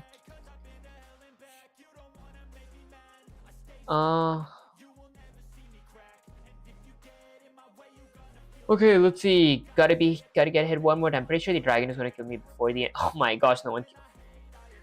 Should have just been patient here. Okay, R. Alright. R doesn't reset, so game.reset. That should reset everything because false, false. That's game state. That's score. Da, da, da. Okay, let's go with Control A, Control C. Get Sensei back here. Paste chat, a bunch of space Sensei. Sensei, I honestly don't know where I messed up, but the game doesn't reset. Oh Vivek, I can see exactly why your brain is about to melt and it's going to sting a little, but this is how you learn. Listen up, I'll make this crystal clear. The root problem, you moved your code into game class, good, but your main loop is still referencing all global variables. Okay, for score, medal, potions, coins, spawn, etc. Time. Minus data. Coin underscore spawn is a global. Oh my gosh, I did that with everything. Brutal fix. You did replace all reference to core global variables with the attribute of game. I guess we do it, guys. Alright, how long is it even gonna take, right? Okay, let's do it. What all do I have here? Okay, let's see. If not collision, that's my collision logic game. String.blit inside my main loop, right? So if game dot control Z, let's go with game dot score. Copy that. Okay, go here. Actually, go with control Z. Go here, control V. There, control V. Game.game1. Control V. Okay, screen.blitz. Game underscore lost. Okay, go with the control V. Control V. Control V. Control V. Okay, I'm pretty sure I covered everything here, right? For coin and coins, game.score, game.scored, game.scored. There we go, time.time, game.time. Actually, no, this shouldn't be time.time, that should be time.time. Coin spawn delay, that is any game's attributes. Game.coins, meals offsets. Okay, game.meals.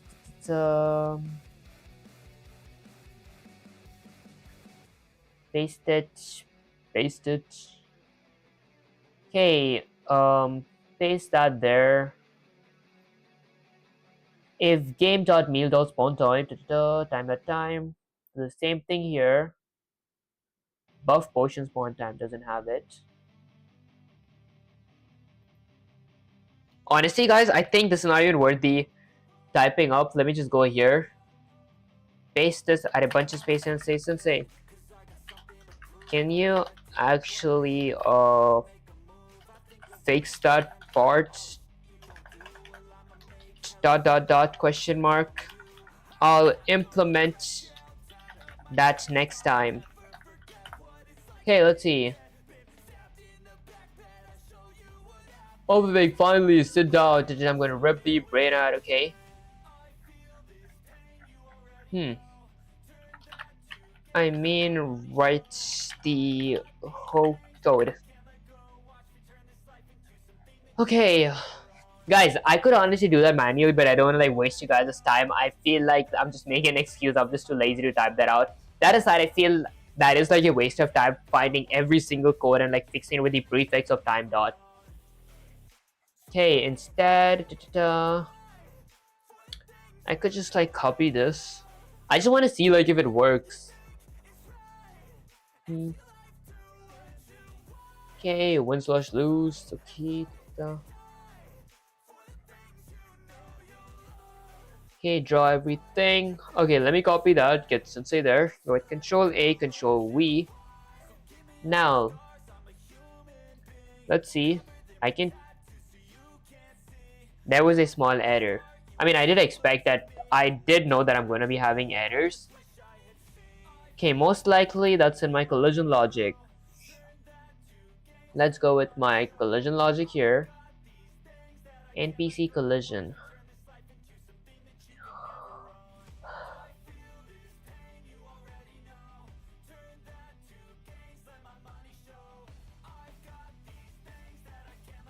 Okay, game collision detector. So this is my collision logic. Okay, wait, let me just go with the Control Z. Control A, Control V. Okay, let's go here. My collision logic. Okay, collision logic. There. Wait, this is a method. Okay. Guess let's get Sensei back here. Okay, let me say Sensei. The code feels messed up. Okay, let me actually get my code. The one that I wrote. Right here, go with Control A, Control C. So this is my code. Add a bunch of spaces. Can you add the dot game? Actually, the game dot prefix to everything that needs a question mark.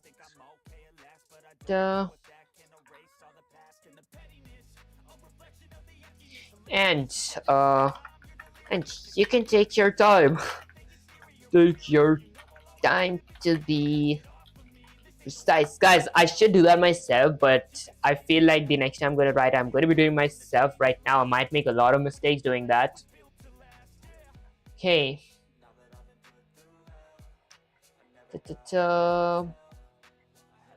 Apply gravity skeleton. Okay, that part's correct. We have a drops class, correct. So meals class has a health bar. Okay. Take damage from method, heal method, draw method, buff bar class. Okay, that's correct. Activate buff method, update method, draw method, buff potions class, draw method, game class. That's perfect. At this point, every single game related to okay, let me copy that, get Sensei there. Okay guys, this should 100% work. Let me go with Control A, delete that, paste that. Guys, my main loop. Sensei forgot to add the main loop. I mean, honestly, I can do that part myself. Okay, so this is my code. Actually, this should be my code. Okay, let me go down here, copy that. Okay, go with my game loop all the way till here. Copy that, come here, add a space there. Okay, I could do this much. So game dot game over, game dot, change that to game dot. Game dot, 9 more, right? So game dot. Okay, potions, game dot potions, game dot. Okay, 7 more. Actually, 6 more. Game dot. Okay, almost done, guys. Game dot potions. Go here. Game dot. Game dot. Okay, guys, this is. It feels a bit tedious right now, but this is gonna help me a lot. Like when I'm actually making the world time games. Okay, this should be game dot. Okay, for my meal spawn logic, this shouldn't be game dot. This should just be meal delay, buff delay, game dot buff pot spawn time. I'm pretty sure the pot spawn time is in my here. Game over, skeleton collision, meal, buff pot spawn time. Okay, what's the name here? Let me remove that. I'm pretty sure it's just the variable names that's wrong now. Buff pot spawn time. So,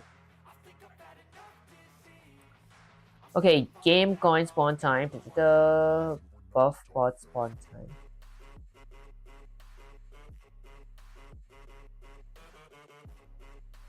Unresolved attribute reference. Okay. Meal delay is the variable name meal delay. We got all the way up here. Okay, there's like one more thing missing. Let me go here. Go all the way up. Okay, I don't have my drop details and all this stuff. Let me copy that. There. Let me copy that part. Go here. Paste this up here. Paste. Okay. That should be partially correct now. My errors are less. Take damage. I gotta now add my win/lose logic. I have my win/lose logic. Honestly, buff pot spawn time.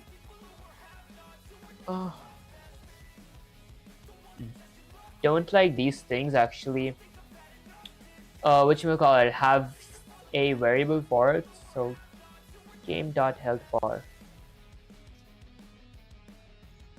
Okay, game dot. I'm pretty sure if overlap. Okay, we have one last error. Game dot health bar. Let's see if it's here. Health bar. So we have hero, dragon, collision. Health bar is here. Okay. Game dot health bar. This is going to be under my health bar class. Let's go to my health bar class. Okay, there's my health bar class. Let's see. Game dot health bar.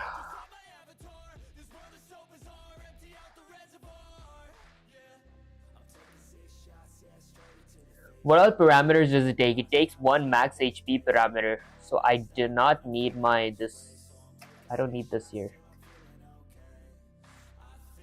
Now if I run the command, low memory, the IDE is running on memory and this might affect performance. Please consider increasing the heap size. I don't know what that means, guys. That aside. Oh my gosh, guys, what?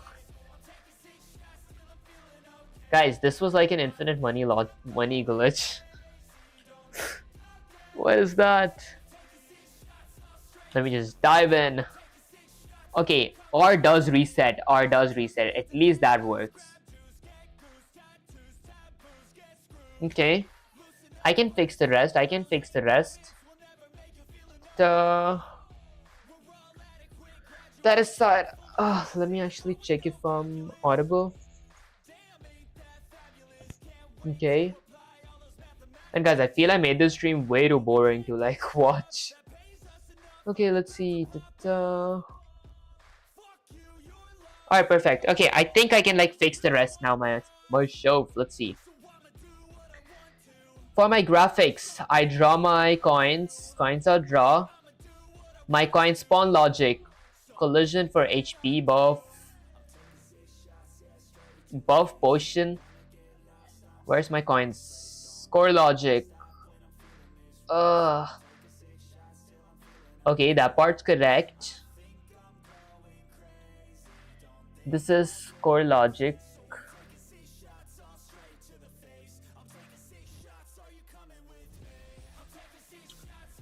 Scored is true. Coins are removed is true. Okay, well, what am I kidding? I wrote this myself. Let me go to the coins class. The drops class.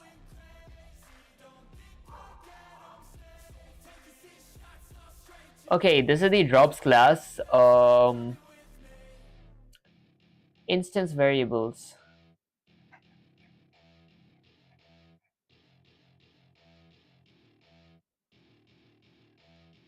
Okay, guys, I feel like I can't think. I know I can like fix this part. Maybe I drink some water.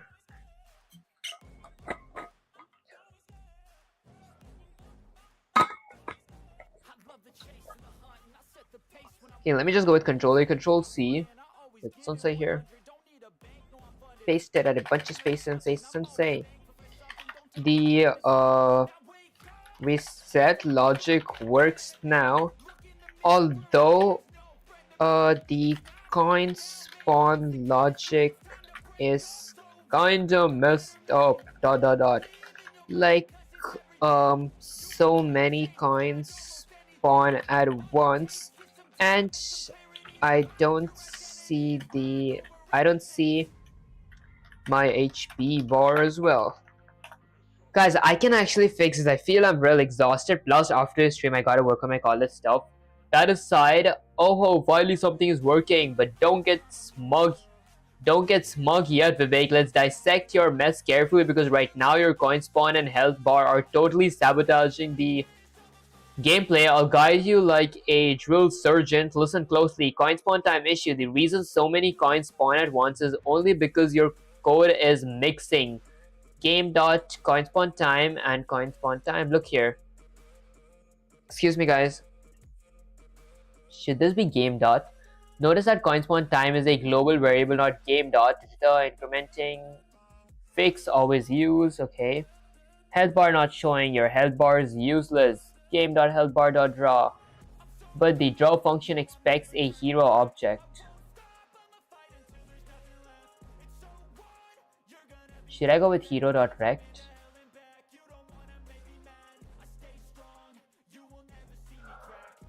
Okay, let's see.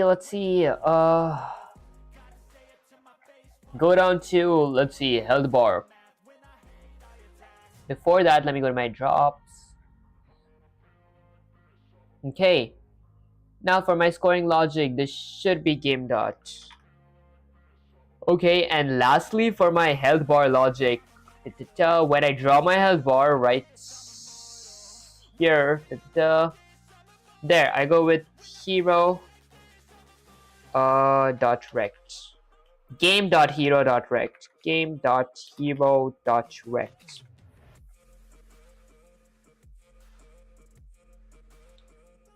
Okay, surface got wrecked instead. My surface is going to be my screen. I'm pretty sure hero.rect itself wouldn't work. Let's see. Okay, if not hero turn right now, you're not passing the hero, so it silently returns. Hero equals game.hero. Okay. Hero equals game.hero. Oh, I have my hero set to none up here, right? So like under my health bar, I have my hero set to none, so I reassign my hero to be my hero object. Okay, now if I run the command, well, I see my health bar. I should have taken damage. There, I take damage. Coin spawn nicely. Let's wait for a meat. Meat heals me. Potion doesn't give me HP. I think I already know why that's the case. So potion dot drop. Let me scroll a little up to my buff potion or buff bar. That's my buff bar. Hero equals to none. Let me go down where I draw my potions. Let me go with hero equals to game.hero. Okay, there we go, perfect. Now my buff bar should be showing. Okay, let's wait for a meat to drop. I'm pretty sure the spawn time is like 8 seconds. There, meat dropped. Type error, buff potion dot draw got an unexpected keyword argument hero. For every potion in game dot potion dot draw. Okay, wait, that drops potion. Never mind, I gotta go with buff bar dot draw here. Hero equals to game dot hero. Okay, there we go. This should work. Okay, let me collect a few coins, take some damage. Okay, collect some more coins, maybe. There we go. Okay, a meat spawned. Look at the meat. That heals me. Bop. Okay, I want to take some damage. Okay, it takes damage. Nice. Wait. When it took damage, hold up. When it takes damage, does my hero heal? Okay, he does not. Nice. Okay, I want to test one more thing. Let's get both of those fall down. Okay, perfect, it works. Okay, guys, I did not take credit for this question though. Let me try to actually lose real quick to check if my lose logic works. Ta-da. Okay, let's try losing. Maybe get hit by the dragon. Never mind. Did I heal? Did I eat like a meat? Okay, lose logic doesn't work. I knew it. Let's fix that part now. Let's go with win/lose logic. That should be under my collision logic. So, if overlap, if not collision, print boom collided 20. That's the buff absorbs damage. If there is a buff, if there is no buff, okay. If health bar dot current HP is less than or equal to 0, or game dot health bar dot current HP equals to, actually it's less than or equal to 0, that part is correct. Game over equals to true. Else if game over is set to true, screen dot blur.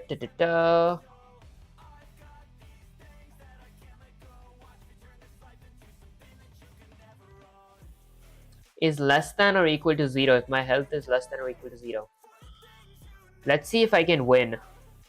I want to check if my win logic works. Wait, instead of collecting like 10 coins, I could go down here and change that to 1. That's going to save so much time. Okay, I just got to collect 1 coin, right? So there's the coin. There. Okay, win works. Reset works. Only the lose doesn't work. Let me change that back to 10. Okay, game 1 equals true if game 1. Okay, else if game dot game underscore over, the game will be over if my game dot health bar dot current HP is less than or equal to 0.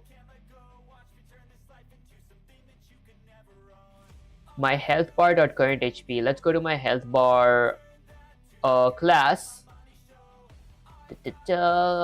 Max HP, current HP equals to max HP, which is set to 100. That's health bar. That does change a little. Game items. Okay. For the key itself. Okay, I scale it. Take damage. Okay. My damage, my HP can go below 0. Okay, that is my current HP. Heal, okay.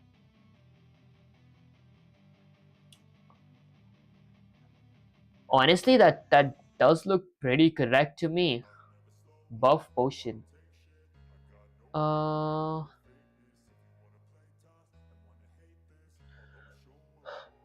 Okay, if game over set to true, screen dot blit. I want to blit this. Game underscore lost, text font, screen dot blit.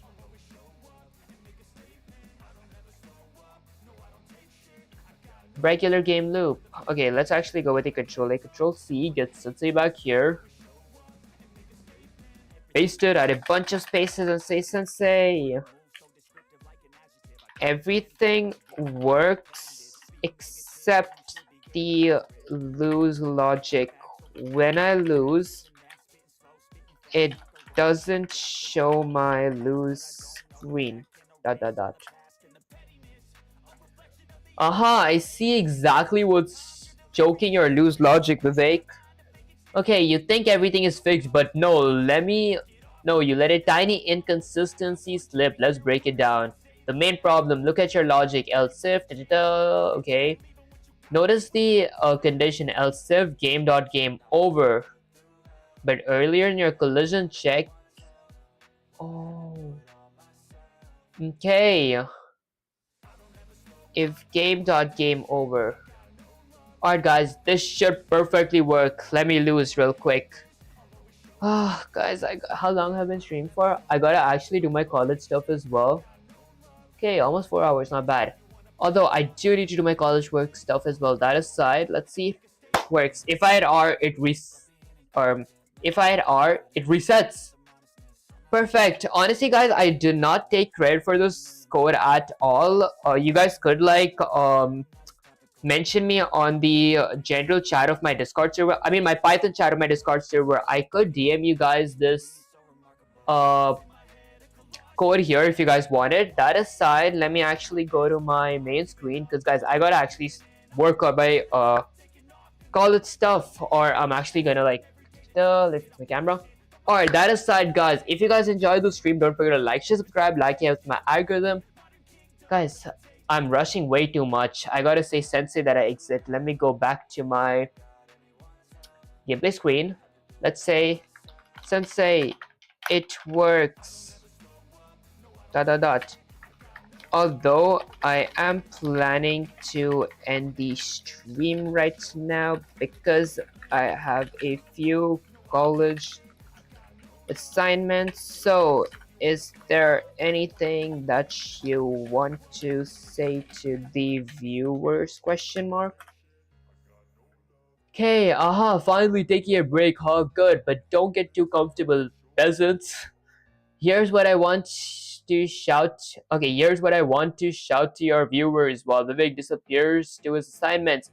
Listen up, mortals. If you want to make games like Calamity 1.1, you better grind like Vivek here. No shortcuts, no winning. Every bug you fix makes you sharper than a dragon's tooth. And remember, quitting today doesn't mean giving up. It means preparing to smash the next challenge harder. Steel will never become a sword without being beaten and burnt. And Vivek, you better not get lazy with those assignments or I'll haunt your next stream with extra broken codes just to make you suffer. Now go conquer those assignments like a hero. I'll be waiting for the next battle. Alright guys, let me go to my main screen again. Okay, perfect. Guys, that was basically it. I know I didn't do much in the last part. I went completely lazy and said Sensei to do it. Honestly, I can't talk right now, but I am going to be working on them off stream and all that. That aside, if you guys enjoyed the stream, don't forget to like, share, subscribe. Like helps my algorithm, sharing makes me smile, and subscribing is the cherry on top. And guys, I did start multi-streaming on Twitch, Kick, and YouTube at the same time. So if you guys enjoy my content, make sure to follow me on Twitch and Kick as well, and also subscribe to me on YouTube. And well, I'll catch you guys in the next live stream or video. Peace.